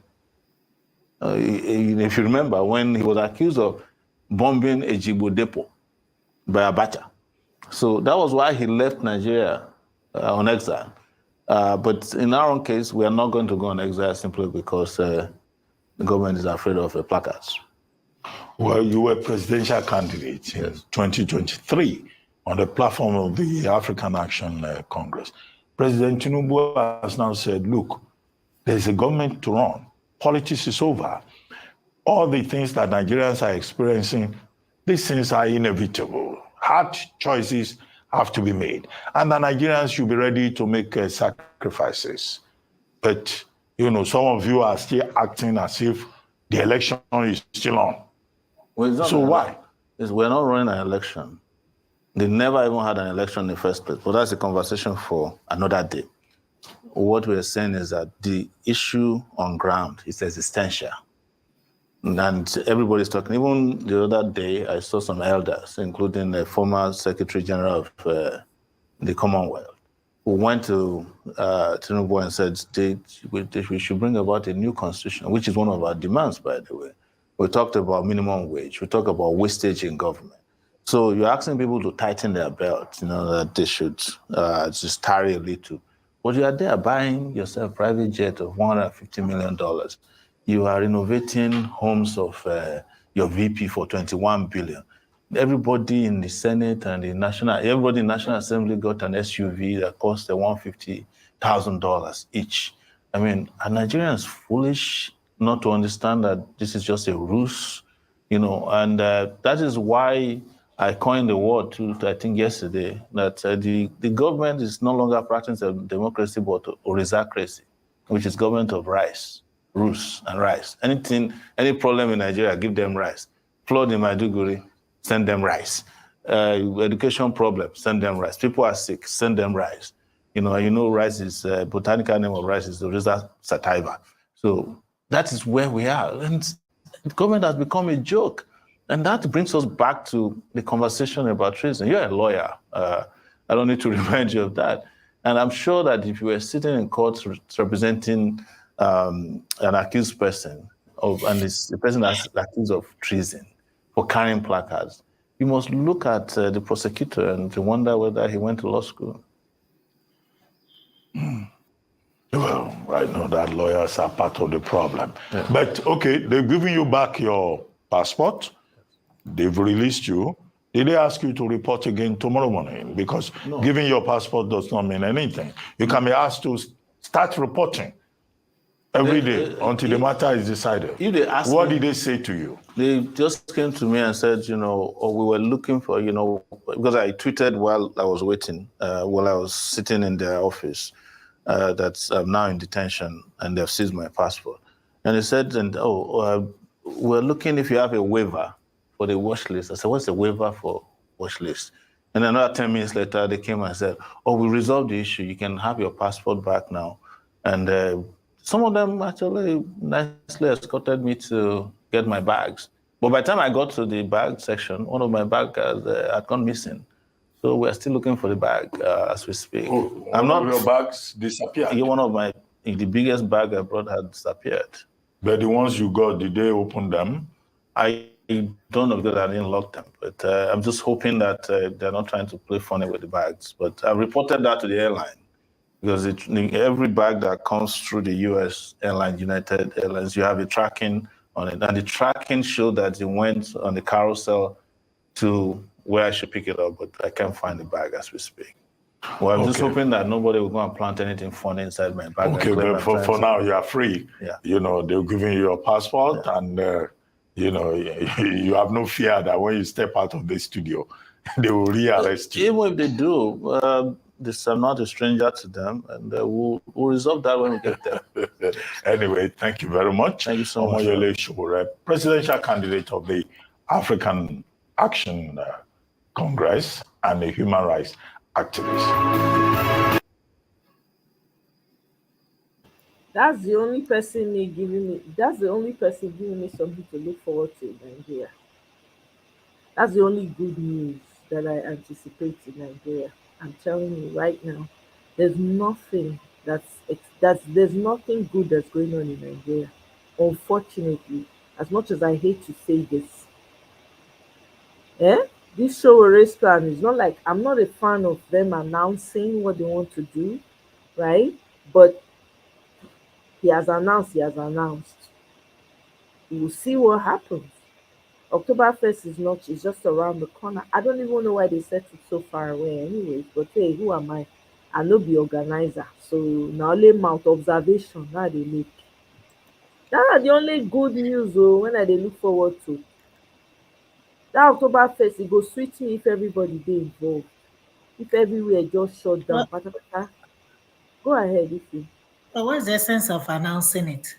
You take the government unawares. Exactly. And by the time they realize what is happening, it's over. Exactly. It's over for them. Exactly. I don't know why they keep announcing. Yeah, even if you want to buy the people, how many people will they buy? When the crowd overwhelm you, they too, they will even run away. Exactly. But that is the same thing that happened last month. It's the same thing that will happen again this month, next month. I don't want to be pessimistic about it. I a little bit of hope. Let's see what happens. I'm going to play it by ear. Sit down, look with monkey business. So we will see. Showore is on the ground. The one prior, he was not on the ground. We'll see. He cannot be everywhere at the same time. He can only be at one location. So I don't know. We'll see. We're here. Now here we do. I think we go to observe. So my people, now here I go end up more. No get anything else to add. Ify, thank you for coming into the studio. Thank you, my sister. Company. I really appreciate that. Thank you, my sister. Good night. Good night, bro. For lending us your platform. Thank you. Absolutely. Thank you. Thank you. Have a wonderful night too. Bye-bye. Bye-bye. Yes, ma'am. So guys, that's it. I've come to the end of the show. See, you say government of rice and Oshoebi, of course. You already that's even a good one. Any little thing, they will tell you they have they're gonna distribute rice. If you say, hey, rice, boom, rice, rice. And I don't know, honestly, I don't even understand it. Rice will cure the problem. You know what somebody said on Twitter? Somebody said bat rice. Bat clan rice. Another said declan rice. I don't know. God. Nigerians will not, they turn everything into a joke. I never see anything like that. People when they flooded, which fire they want to cook the food? Oh, you didn't hear what happened? Do you follow VDM? No. Okay. What so happened? He said, he went there, just to support the people of Borno. So this evening he came out ranting. I can find that video. He was so mad today. He said people should stop contributing any money. 6 billion is other people, other private citizens donated. Now, guess what they did? All the people in IDP camp, they chased them away, gave them 10,000 naira and spaghetti. Oh my God. Just can you imagine? And these people are down the road. IDP camp, they're on the road. Is it this one? I think he did this video. He even writes the title an evil government. May I bring her come? I beg, we need to. I saw the video where he went to go to Borno, but I didn't have time to listen to it. How many videos person want to listen to? All right, Nigerians, you see the government of this country. Una fear them, una fear this country well. Now, what did I discover when I went to Borno State? Now, I went to Borno State to create awareness as to the situation that was happening because the people needed help, right? So while I was there, I started investigating. First things first, this Borno State that everybody's shouting Boko Haram, insecurity, insecurity. There's no Boko Haram there anymore. The state is very, very secured. Do you understand? But they are refusing to promote this part of the state because they are making money from international aid. They are making a lot of money. So they are refusing to promote that part at all because they don't want investors to come in. They are okay with the money that they are making from insecurity, that from the insecurity lies that they are throwing out there. No more Boko Haram there. That's number one. Number two, when the NGOs and the international bodies started discovering that this insecurity don't they reduce, let's now leave. Do you understand? There's no point staying here. These people don't move. This flooding alert now came to them. Instead of the government to do something about it, they refuse because they know that when the flooding happens, they will get aid. International aid will come and they will make way more money than the insecurity one. Jesus. Do you understand? Now, this flooding thing that happened in Borno State, the Cameroon government had warned Nigerian government that, see, this thing is going to happen. Our dam don't full, coupled with the rain that is falling, it's heavy. Do you understand? This water will be released. They told them, the governor allegedly sent some people and gave them money. That, please, go and check this thing. You understand? Go and check this thing. The people went there, went to report to the government, allegedly, reported back and told him that this place, nothing is going on. The people around the area were crying seriously and telling these people that, see, this thing will break. Those people say there's no cause for alarm, it will not break. Do you understand? Now, for you to know that this government knew what they were doing, while all these things were happening, they quickly gave public holiday to schools. Those schools that they gave public holidays to, they are currently using them as IDP camps. Immediately, they started creating place for IDPs. Instead of preventing, they were looking for the cure, meaning they knew what they were doing. Now, the team boss, he buy a lot of people and put a lot of over 300,000 houses and their occupants in this place. Now, money don't come. Do you understand? Now, for you to know that these people know what they are doing, these are the current list of the people that have donated money. Aliko Dangote allegedly donated 1 billion. Honorable Minister, Honorable Member of Representative, Kwaya Kaswa Mukhtar Aliyu donated 100 million. That's 1.1. Governor Inuwa donated, Governor of Gombe State donated 100 million. That's 1.2 billion. Governor of Lagos State, Nasarawa State, Minister of Water Resources, APC Party National Chairman, they also donated a lot of money, which is undisclosed. Now, is it that the government of Borno want to tell me that let's just say 1.5 billion cannot take care of this current thing that is happening in Borno State? People, when I carry ordinary 5 bags of rice, go give the DRP. Do you know what 1.5 billion can do? It can turn everything around. It can create housing. It can create housing scheme. But of course, they know what they are doing. They won't do it. That's not even the one I'm looking at. Based on that awareness when I create, you need to give me shout out. Immediately I left the state, Akpabio was there. Senate President Akpabio was there yesterday. I believe for yesterday. Rain beat him. He also came to support. So a lot of money have gone to Borno. Let me tell you what is funny. Apart from Lagos State, Borno get money past any other state too. But they have the highest alimajiri. They have a lot of alimajiri. If you turn to your left, they'll beg you money. Turn to your right, they'll beg you money. If you even hold food for hand, if you collect the food chop. Now, my question is, Nigerian government, why are you people wicked? Why? Why? Why? Why? Instead of preventing the flood, you let the flood happen so that you make money out of the international aid that is coming into the state. Obviously, they are not going to go and donate to the people directly. They'll give it to the government for the government to help. Do you know how much the government have made over time in Borno State for Boko Haram aid? all the international bodies that have been sending money for aid in Boko Haram during the Boko Haram era. And now there's no longer Boko Haram.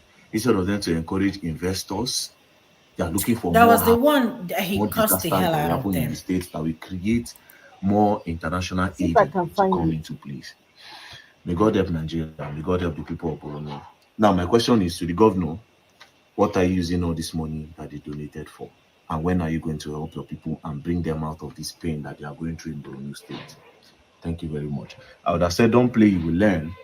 But as a governor, you have immunity, so you can't learn. It's me that will learn, and I will learn the hard way. But anyways, please look out for your people and help them. And awareness has been created. A lot of people are trooping in. Imagine how many private jets landed your state. That being said, special shout outs to the Nigerian Army, because the Nigerian Army tried 100% in being the quick response in that state. First and foremost, we have showed appreciation to the Nigerian Army. Number one, the theater commander. Number two, the GOC. And number three, the garrison commander. May God bless you guys and your family. And especially the whole Nigerian Army. God bless you all. Thank you very much. Peace and love. This is not the one I'm talking about. Okay, let me see. There is another one. He was so angry. I think Shehu Kuti and Fayu Isaac, the Fayu guy, I called him. That one, he was so furious. When I mean, is it this one? The one, play it. Let me see. I can. Is it? No, this one is January 4th.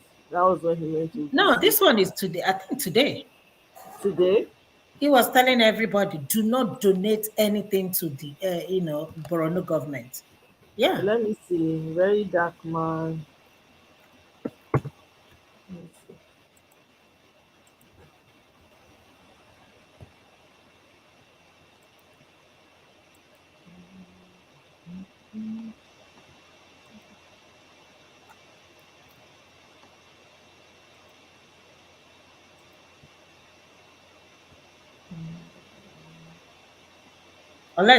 Unless he removed it. But he was mad. I listened. Who wants to buy him? I listened to it, and he was, he was very upset. This is September. He said I will never be well with Nigerian this thing and their family.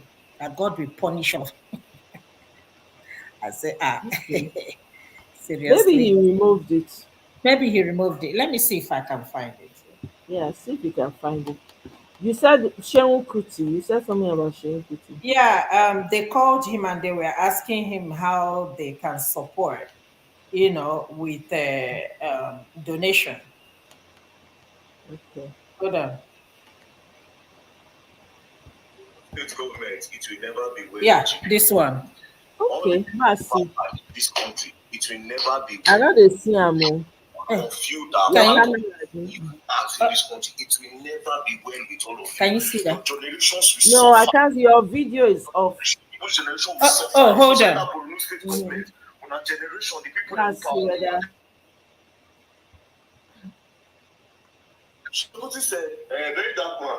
I want to donate 1 million. Can you see? I don't see your camera is on. When the video be? What camera is on? What date is on the video? This thing is today, 5 hours ago. Okay. Was it on X? Go to his this thing.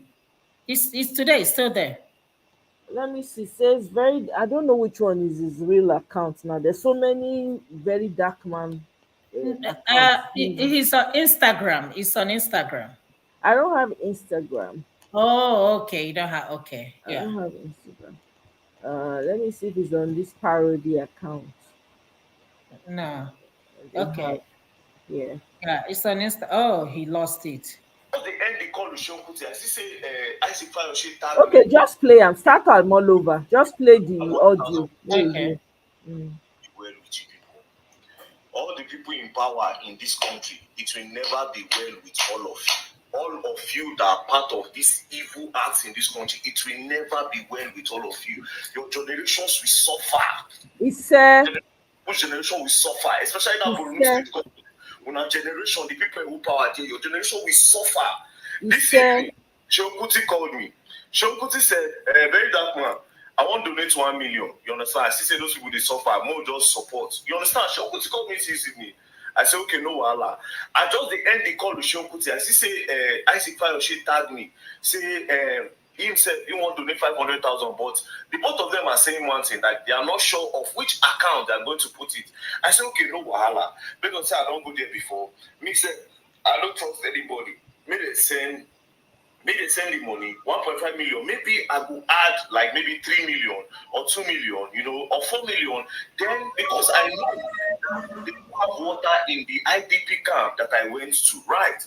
I know say they don't get water for the IDP camp. So I say, okay, I'll go do borehole for there, calculate borehole. Maybe I have to do like 3 boreholes. You understand? Immediately I picked up my phone and then I called the people in the IDP camp, like my guys. I called them. I said, okay, man, good news. So, show won't bring money.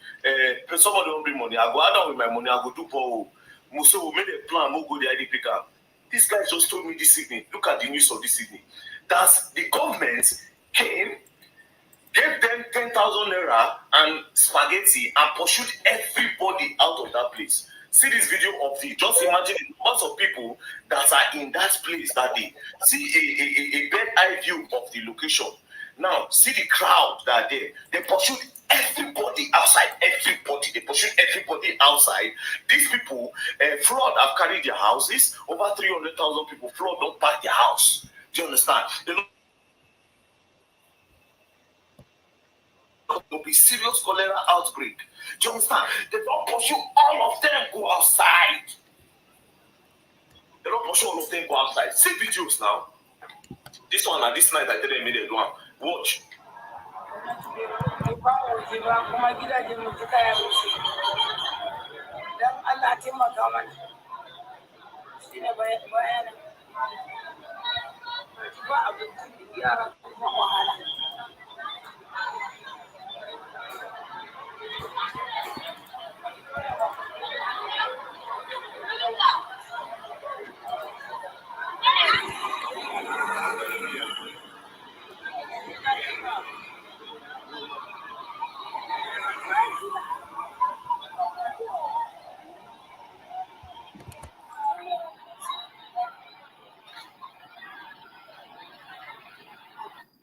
See all that videos.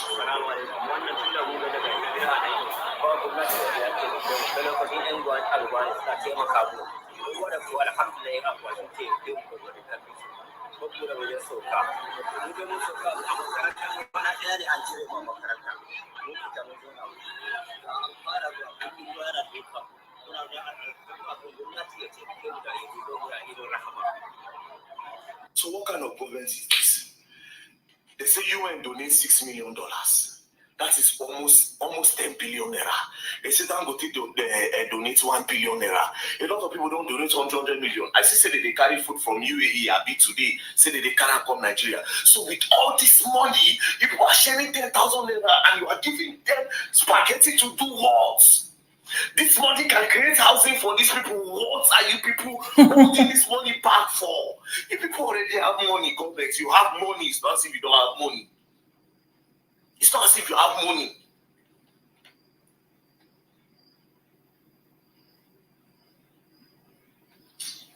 Nobody should donate any money to Borno State again. They're international bodies. Nobody should donate anything. They are not giving this money to these people. It is not getting to the hands of these people. The government has this money. They are not giving it to the people. Do not donate money for Borno State again. Please, I beg you. These people will not get this money. These people are not getting this aid. Don't donate anything to Borno State. Don't donate anything to Borno State. Borno State government, it will never be well with you people. All the people in power. You hear him? Hi! Now, wow! See level of wickedness. It shock you? It shock you?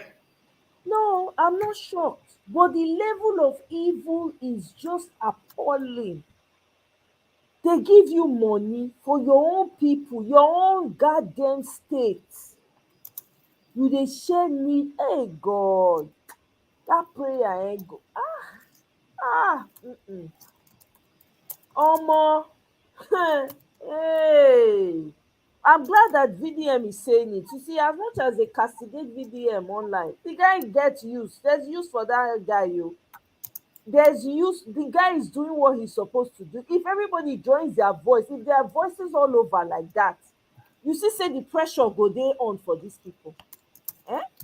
You see, say the pressure go dey on. How can you, a whole state with that amount of money when you gather, you can't even build, even if na shacks for these people?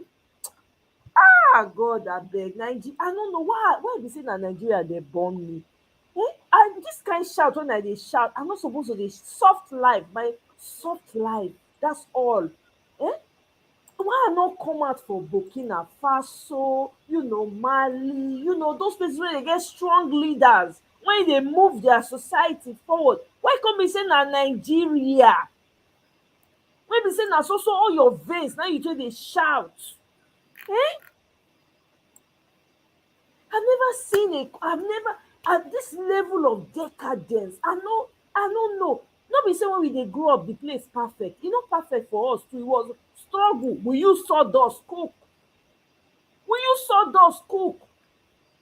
I grew up no life for Nigeria. Hey God. Up NEPA. Mr. Pansat, welcome. Greetings to you. Long time. Thank you for stopping by. Hello, greetings to you, OC, and my sister. I forgot her name. Ify, how are you? It's good to see two of you here. Welcome. And I beg, make you know which say you come from Burkina Faso. We go do fine now. Abeg, my name na Fatima too. Abeg, una hold una problem. Una problem too dey overwhelming. My name na Fatima too. Una leave that thing. Bonjour français. Comot to tape. Abeg. I hear.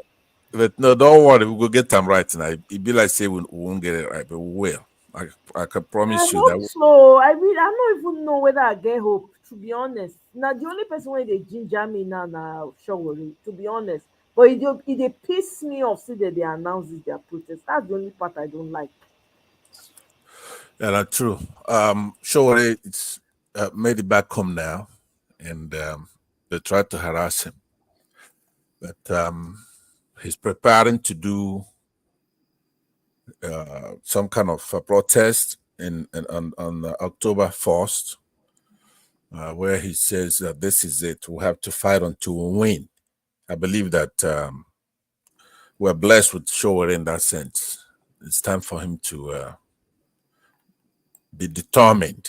We saw, like you said, Burkina Faso and other African countries who are serious about taking the country back. But I tell you what, there are some of us who are we're not relevant right now because there are processes that we have to go through before some of us are then listened to. We've seen the movie before.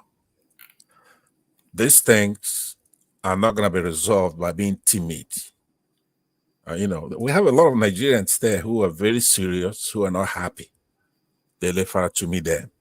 These people, they stick out their neck. They are back home.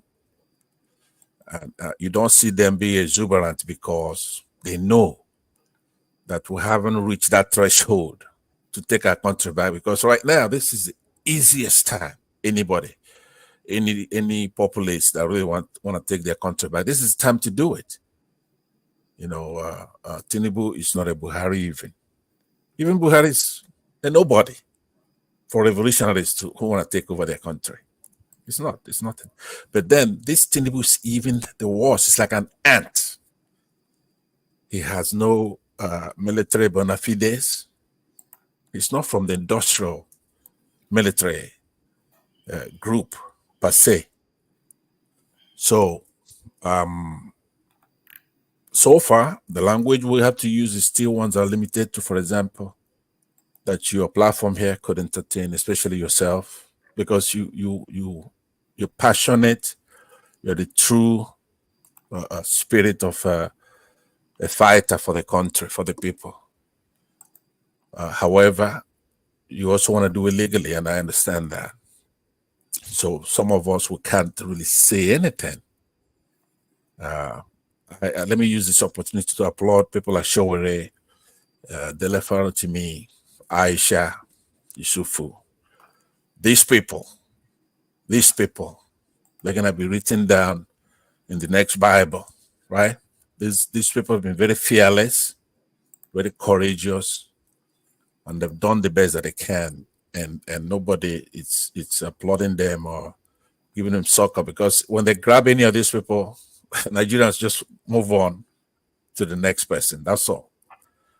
That nobody gives them any recognition for whatever they've done so far, or their family, like Nnamdi Kanu, for example. All these people, their families are flailing. Nnamdi Kanu has children, has a wife, a young wife. So does Showore and others. So, but not to just keep looking yonder. I want to recognize you, Omoyes. I've always said it. You are one of the authentic ones. You don't even care how many people are on this platform. You give it, you bring information as if the place has millions of viewers, because what you care is one good one. Same thing will happen in Nigeria. One good one is all we need. I've mentioned some very good ones here, like Dele Faratumi. I can't say it enough. So I thank you for what you do, Omoye, and keep on going. So my sister too. I see her on many platforms. We don't agree a lot because she doesn't like my approach. Nobody likes my approach, right? Thank you very much, Mr. Pastor. It's true. Anyway, so that's one thing I wanted to say. Let me let's talk here. Thank you very much. Thank you. I appreciate it. Thank you for your kind words. Excuse me. Thank you for your kind words. I really appreciate it. That means a lot coming from you. Thank you. I appreciate it though.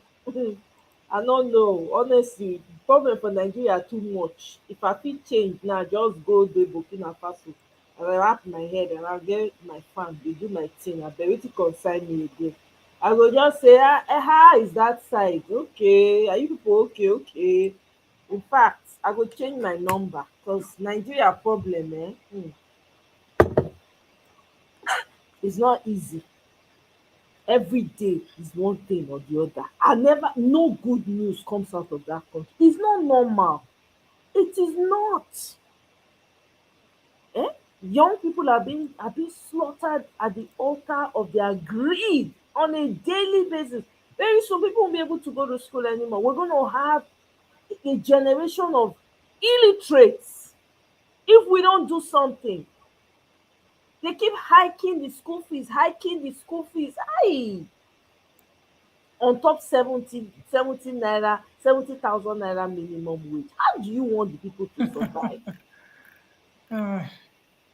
Meanwhile, they are building edifices, buying new aircraft, changing. Your first lady has come out with Asoebi, national Asoebi for you people. Uniform. I beg you in feel Jesus' sad, name. you just I don't wear want it to as laugh. Christ. I beg you in Jesus' name. I don't want to laugh. It's crazy. Honestly, it really is crazy to me. You would expect that everybody should be up in arms in Nigeria right now, like just lose it completely. How can you function in a society? Everything is so difficult. Even sleeping itself is difficult. Because you have to sleep with one eye open. The kind psychiatric mental health crisis when they for Nigeria, oh my God. Oh no. Look at They very don't dark care. man almost losing his mind just talking. I can feel the frustration in the young man's voice. Please go ahead, Ife. I said, like I said earlier, I think people are just tired.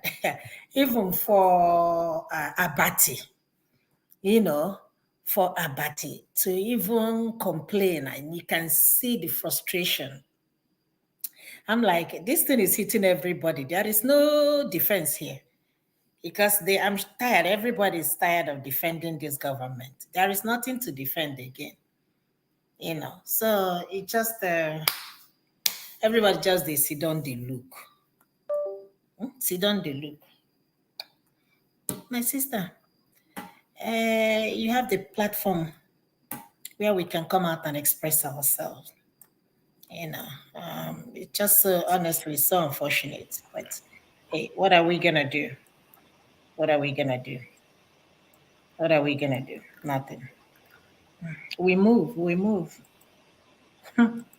We have to move, oh, because the truth is that silence, we cannot be silent. That's the part that, for me, anyone who can join, if that's what you want to do, join politics. Although I don't see it 2027, I don't see with the same people. INEC chairman, in fact, he's going to leave and they'll be replaced with a more loyal. Forget it, Otilo. Your chief justice, Kekere Ekun, abi whatever her name is, she's there. All those people that this man has positioned, how? Abeg o, I don't know. I mean, I'm not even holding my breath for that. I personally do not see. I do not see. See, are you trying to come to the panel? I share the link. Oh, the link for the Ashoibi. Okay, maybe not that one. Maybe you go see am for there. Oh, Pansat, you just shared something. Let me see. What did you share? What is this? Imo holds trillion gas. Has a large amount of natural gas reserves. Yeah, I wanted to update our viewers as to the geopolitics of what's happening in Nigeria, because we keep looking at the troubles that we have. Let's say in Borno State, or even going back in the 67 when they discovered the oil in the south. So these things are actually what's fueling all the palaver that we have in the country. These are external forces, right? So if you know how much gas reserves that we have in the country, especially in the southeast, that's what the problem is. These people, second to Russia, southeast holds. Let me just give you one from David Hunde and others on Twitter. So a lot of people don't know what is causing all the ruckus and the palaver. That's what it is. Russia has 30 trillion, right? But Nigeria has a whole lot more. Let's just say the second following those. Now, I posted another link that goes to Twitter. So now, eventually, there's going to have to be a proxy war there, right? Because these gas reserves, they're not being tapped. Nigeria's not using them. Russia probably don't want people to come into the market with excess stuff. So it's inevitable. Those are the kind of things, the kind of resources we have in the country. It's incredible.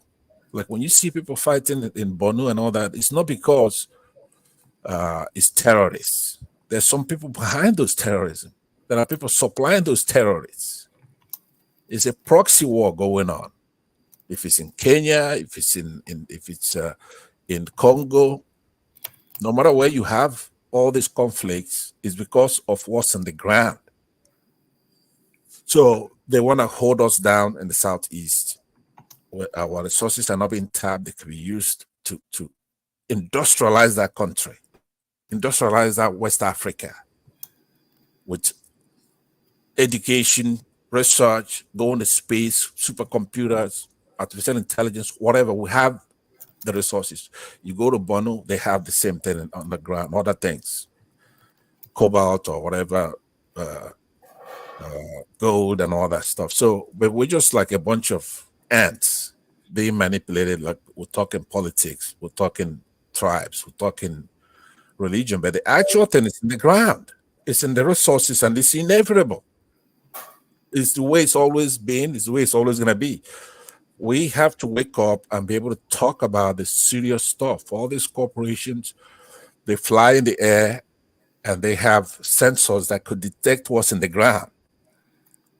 And then they use our leaders, clueless and wicked leaders to perpetuate all the problems that we're having. So that's one thing I want you to take a look at, the nexus between the natural resources and the conflict.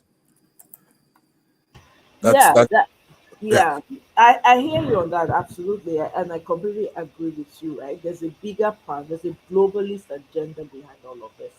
Everything that we see playing out in Nigeria and Africa as a whole, it's an agenda that already put in place.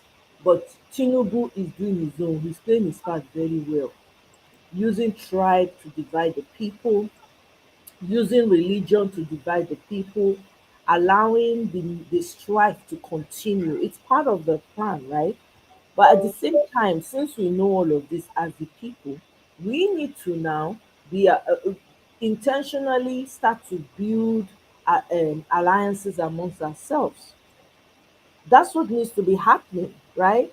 There has to be conversations going on about, look, put this, forget, it's not about you being, it's not about your tribe is better or which one is worse or which one is better. That's not what these people are looking at, the big picture. And by the way, I just have to say, the resources they are finding in the ground on our soil is our ancestors that they are citing. That's what our ancestors has deposited for us. And we are allowing them take it away. How come they don't have the same resources in their own land? Why is it that Africa is always the attraction for them? You know, the saying goes that our ancestors, they peed very well.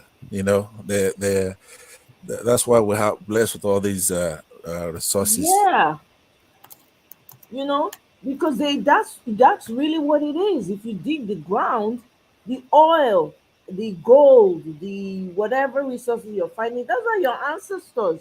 That's what they're leaving for you to live on. But no, we just allow these people, we allow carpenters, allow tailors to come and be ruling us. When we have people, if you listen to some Nigerians on Spaces, you'll be like, wow, you'll be in awe. These people, brilliant minds, analytical, has the answer. God, it depends, I no lie, you.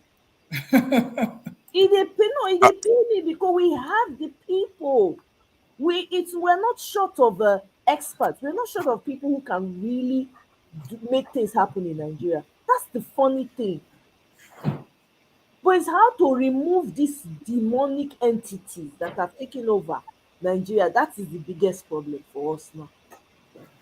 Yeah, the thing is that you saw how when I was talking about our resources, I'm saying us, the country, we're blessed. I'm not saying tribally or people who are directly in that community, right? You see, a lot of the education that we have to dispense on is to let our people know. You know, most people from the South, for example, they don't want to get along, right, with others because they say we have oil. The only reason why you want to come now I'm speaking as an Igbo man now. When I talk to some of my South people, they say the only thing you're concerned with is the oil that we have in our community. Now you want us to all be you're Igbo, you want us to be Igbo. No, I'm from the South. You are an Igbo man, right? So now, but if they know not only the ones they have underneath their feet, that the whole area has all these natural resources, far more than what they even have under their feet, right? Then we could unify, because there's nothing worse than somebody thinking somebody love you because of your money. You know, I don't know if you bring it to personal relationship terms. If somebody thinks you love them because of their money, you know what I'm saying? Omoye, right? What? We see them now. So that relationship normally wouldn't work. Once you know, no, we're not concerned because of your money. This is, you know, this is AI, the one you're looking at right now. It's from Google. Anybody could Google it. It's not like somebody's opinion. It's there. The second link that I posted for you there is from David Hundeyin's timeline. Yeah. On there, he was saying that the area that Simon Ekpa was destabilizing holds second largest deposit of core global energy source and things like that. So with that discussion. But anyway, I just wanted to import this. I would exit the stage so that and listen to you guys talk, but I want discussions to expand into the cause and effect, what they call causality, right? These things are not happening just by chance. It's quite well orchestrated, and these people are not playing. These corporations who are interested in gas, geopolitically, and they're quite violent. So in our case, they're just holding us back.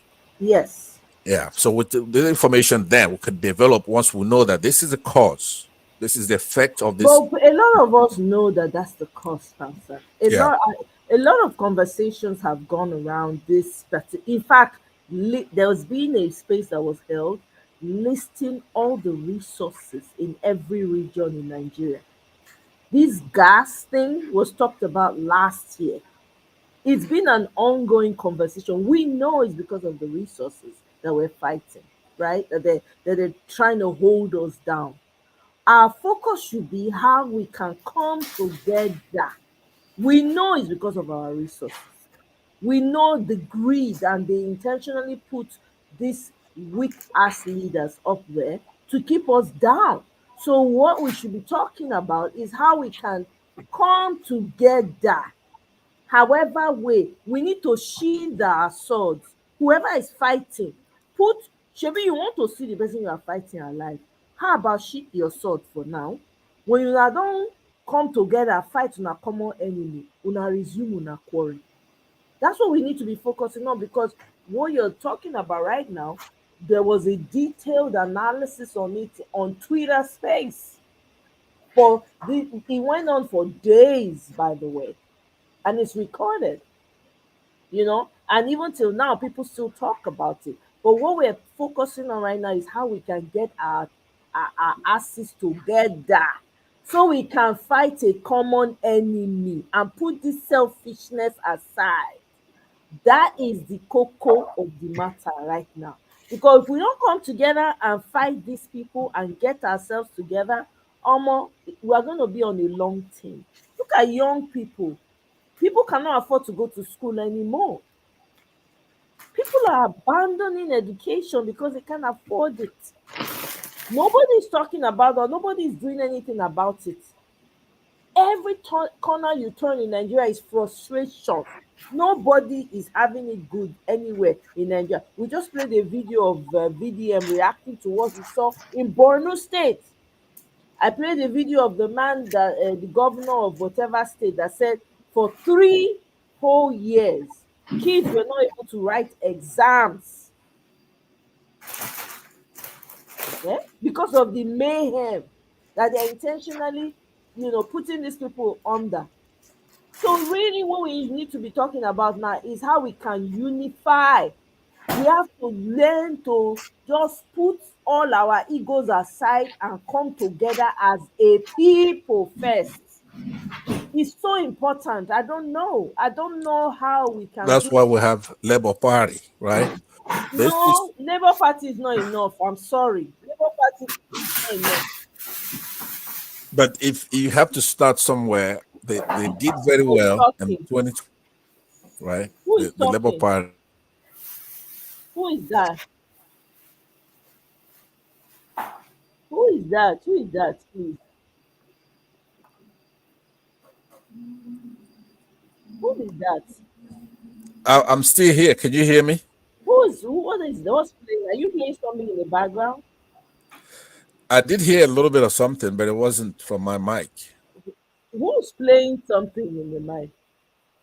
There's only 3 of us on, me and you and Ify, I think. Why am I hearing a noise in the background? Where is the noise coming from? Exactly. Mr. Pastor, are you playing something in the background? No.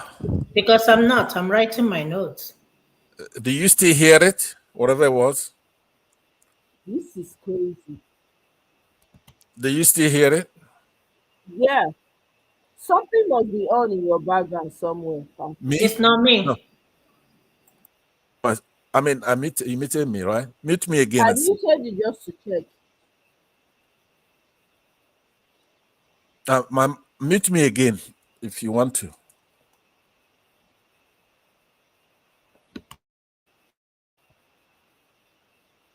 What the heck is going on?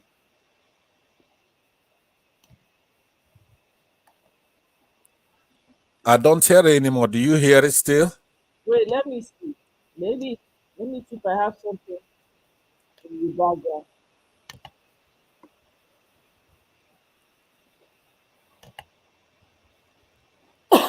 Okay, I think it's me. It was coming from me all this while. Can you imagine? Well, it's no big deal. I was Yeah. saying that the effort that was made in 2023, Mm-hmm. 2022, it's laudable. It's not perfect. Nothing goes like that when you have so many different actors rushing to do it together. But they tried. They actually won the election with it. But you have some corrupt people, like in this case, we've come to the end of the process, and it's been determined that Abure was corrupt, right? But before this time, we couldn't say that authoritatively. But now we can. There are some people who didn't like the fact that I was defending Abure at the time. Now, you saw me on this platform with one of your guests. I can't recall his name now. And he was here, and we were arguing about Abure. And I said that he has to be given benefit of the doubt. I called him due process. Let's see if he was corrupt. Before then, that I didn't want non-party members, non-Labour Party members meddling in the affairs of the Labour Party. Do you recall that debate that we had here? I think I can, but not. Yeah, but that's yeah. Okay, I believe now the guy's name was Jonathan, right? Okay. Yeah. So we've come to the end of the process, and it ends up being that he's indeed corrupt, and he has been removed. And the Labour Party has to move on. I did say at that time that the other parties are just as guilty as the Abures of this world, you know. So if you have to come to equity, they must have to come with clean hands as well. You cannot just be condemning the Labour Party, whereas the other corporates are doing the same thing. I don't know if you understand what I'm saying. So I don't want you hesitating. I also recall that your candidate for this Edo election is not Labour Party candidate, but PDP in that sense. And I was disappointed about that. But I can understand. Like when I invoked Labour Party and you saw that, that's how we're going to do these things. We have to do it orderly. There's a need for party that's not corrupt. Mr. Pansat, I hear you, right? Yeah. To each their own. And I respect your stance, right? From the angle that you are looking at it from, right? I have my own way of looking at it too, and I've made my choice. And I am glad that you respect that.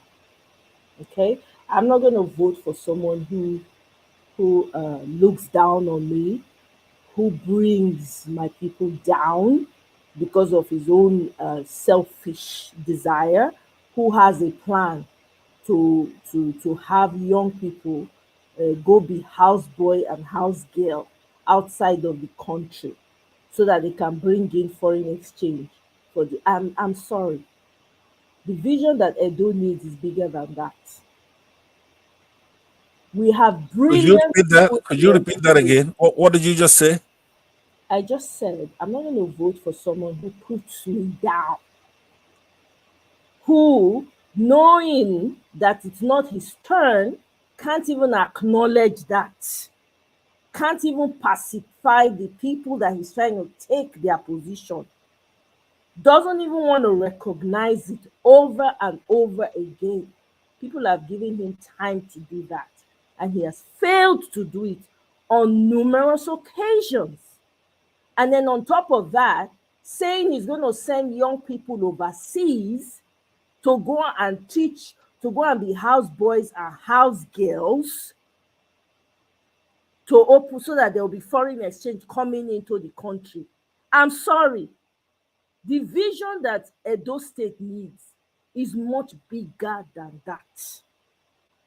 And Asue Igodalo has the answer. I am going with the best person for the state. This is not about sentiments. It so happens is in the PDP. Well, Peter Obi came from PDP. There are a lot of people that came from PDP. And look at what Labour Party turned out to be. Now we have two factions. Even with the sack of Abure, the man is still fighting. Okay, may I respond to you on this? There's no need to respond. You see, I don't like that kind of talk, you know. Well, sorry you don't like it, but that's my stance. No, what I'm saying, it should be a give and take. I'm not going to go back and forth with you, Mr. Pansa. Well, like you said before, you respect my choice. I did not say that. I did not say that. Then whatever you said then, but it's not a conversation. That's what I'm saying. Okay, well, I don't like that kind of talk. That's what I mean. It's okay. You don't have to like it. Neither do I have to like what you have to say. No, you don't. But let's just end it right there. I mean, if you don't want to hear what I have to say, right? We disagree. Pardon? I'm not bending anything. I don't talk with you about to finish. I was about to round up when you came in anyway. I understand, but like I said, there's no need to showboat about it. You don't want to hear from me, we'll end it. But if you're doing a give and take, then if you don't want to hear what I have to say in response to what you're saying, you could end it, right? But you cannot use what a lot of our Nigerian people, I don't know if it's all in our blood, it's our system, using moderation to determine true and false, right? I encounter this a lot, and I wonder why. I don't understand what you're talking about. What I'm saying is that when I go to a platform, right, it's not unique to you as here. I encounter the same thing all over the place. It's not about encountering, Mr. Pansat. You want things in your own way. No, please, let me land. That's what is coming out. It's not what it is. I'm saying that I'm encountering that difficulty. It's very common, but what blood? What I'm saying is that normally when people go on a platform, you say your own, I say my own. There was no conversation to be had. You brought it up. And I told you that yes, I agree. I am happy. You've taken your stance, and I respect that. And I told you my stance is not a conversation to be going back and forth about. It's just what it is. It's not about now you give me opportunity. No. I know, but why are you importing that? Who determines a conversation to be had? I determine it. It's okay, I am the one who determines the conversation whether it's going to be had. That's what I meant, right? If you don't, it doesn't matter whether you meant it or not, Mr. Pansa. What I'm saying is that you are taking. Hold on. Now. Have any conversation about this? It's just as simple as it is. You have made your choice, and you are sticking by it for your own good reasons, which is fine. I am standing firm on mine, and I'm not having any conversation about it. I'm not telling you, well, can you tell me why? Okay, let me have. Nah, that's not what this is about. Well, like I said, fine, no problem. Like I said, you cannot be setting up a platform and you're using. Mr. Pansat, you're not going to tell me how I'm going to run. Okay, Omaye, goodbye. Thank you. Thank you very much. Thank you. It's very simple. Thank you too, Mr. Pansat. Learn to respect people. When you come on the platform, respect the people that I don't want to talk. You're not going to force it on me. I didn't say anything. The last time. What do you mean? Let's hear what you want to say. What do you mean by that? The last time. What do you mean by that? What's important about the discourse? For what purpose? The last time we were both on Dr. Damage's show, he told me that I am a schizophrenic patient. What kind of disrespectful language is that? So, you come on somebody's platform, you acknowledge that I have made my choice, which should be okay enough. You've made your choice. I see you've made your choice. Okay, that's fine. We'll meet at the polls. Now you want to argue, or you want us to have a back and forth as to why you feel your own person that you're choosing, or why it's important. I don't give a damn. I've made my choice. I've made my choice. Don't I have my own head and mind to reason what I want? I'm not interested in people's sentiments. If Peter Obi was not a good candidate, I, by the way, did not support Peter Obi because he was from one tribe or the other. All I saw was somebody who stood out, heads and shoulders, tall, towering over every other person. That's why I supported him. And it's the same way I see my candidate in Edo State. Can you respect that? Please, I beg.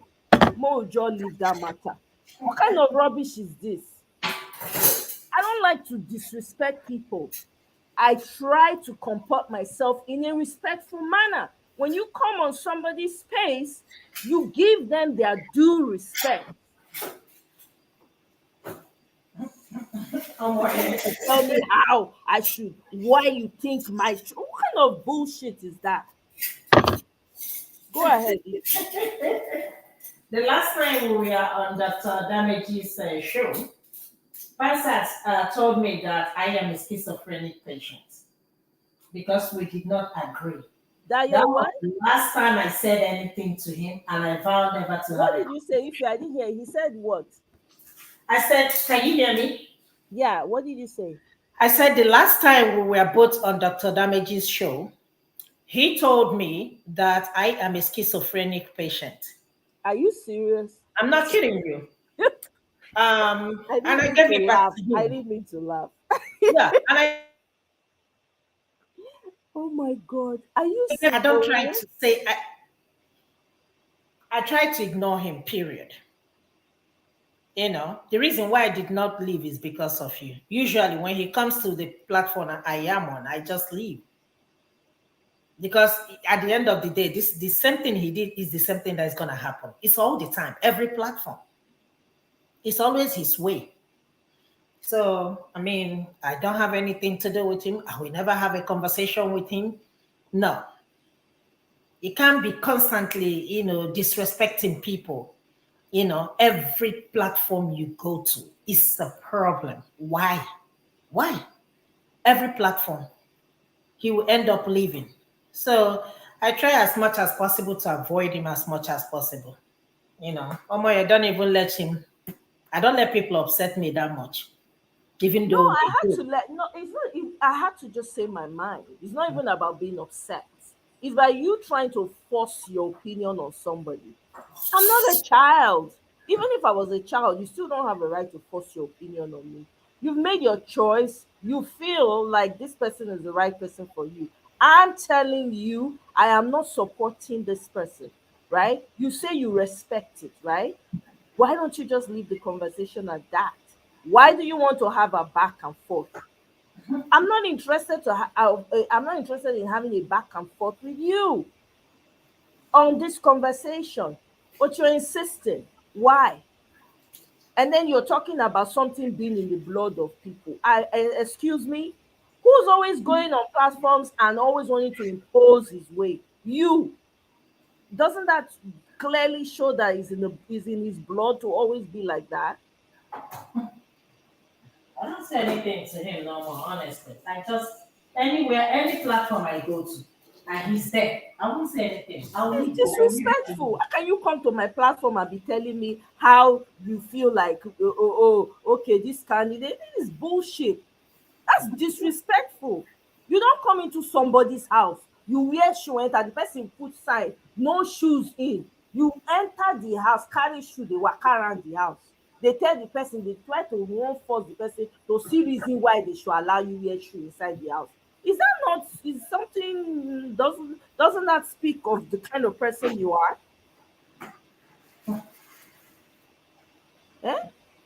My sister goes to sleep, I beg. This is rubbish, I beg. May everybody respect themselves. So this is do election. Anybody when want unfollow because of that, may they just gently unfollow. I don't send anybody message at all. I don't make my choice. When Peter Obi win for Edo now, Baseki dey there. people still vote overwhelmingly for am.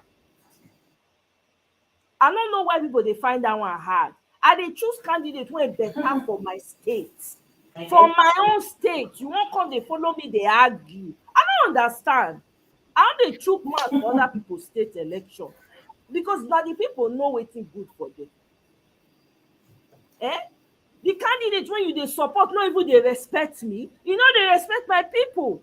How many times you don't insult my people? Give them opportunity to even, okay, you are taking other people's turn. Even, acknowledge it. No. I beg, make everybody hold themselves. I beg. Ha. I beg. It's true because this is, if the state is working, if everybody has a state that is working, Abia State now, all this one we dey talk, they are not knocking gum together like us. At least their state is moving forward. It might not be perfect, though. People might come and say, it's not perfect, but it's moving. Something is happening. Their governor cares for them. They are not so worried about the larger Nigeria, but they're focusing on their state. People are taking their businesses back to Abia State. Now that one people supposed to pursue. Who go work for your people at the end of the day? Who is the individual that's going to work for your people? That's what should count, not sentiments. I beg. My sister, Ify. Good night, baby. Once again, thank you very much for joining. I appreciate you greatly. Sure. Thank you for being on the panel with me. I really appreciate it. Thank you, sis. Go to sleep. Don't let this not even give you It's done. I don't talk my mind. That's it. Now here it ends. Yeah, I think at this point, Pansak needs to get his own platform. At this point, seriously, he should so that he can do whatever he wants. What he wants to do. Yeah, at this point, he needs his own platform, and it won't cost him anything to start. It's free. Exactly. I think so, Mr. Pansak. If you're hearing, please start your own platform. I beg. So that people will come to his platform and disrespect him, and he will feel it very well. Too. Yeah. That's it. Thank you very much, my Good night, baby. Take care. I really appreciate. Good night. Yes, ma'am. All right. Yeah. All right, so my people, I don't reach the end. I beg. I don't want any palaver again. Make I end the show now. This is a good place to end it. Thank you very much, guys. Mr. AGK, thank you so much. Sid, I appreciate you. Kenneth was here earlier. Thank you all so much for joining me. I'll see you on my next one. Have a wonderful evening, guys. Tracy, good night, too. Thank you. Bye.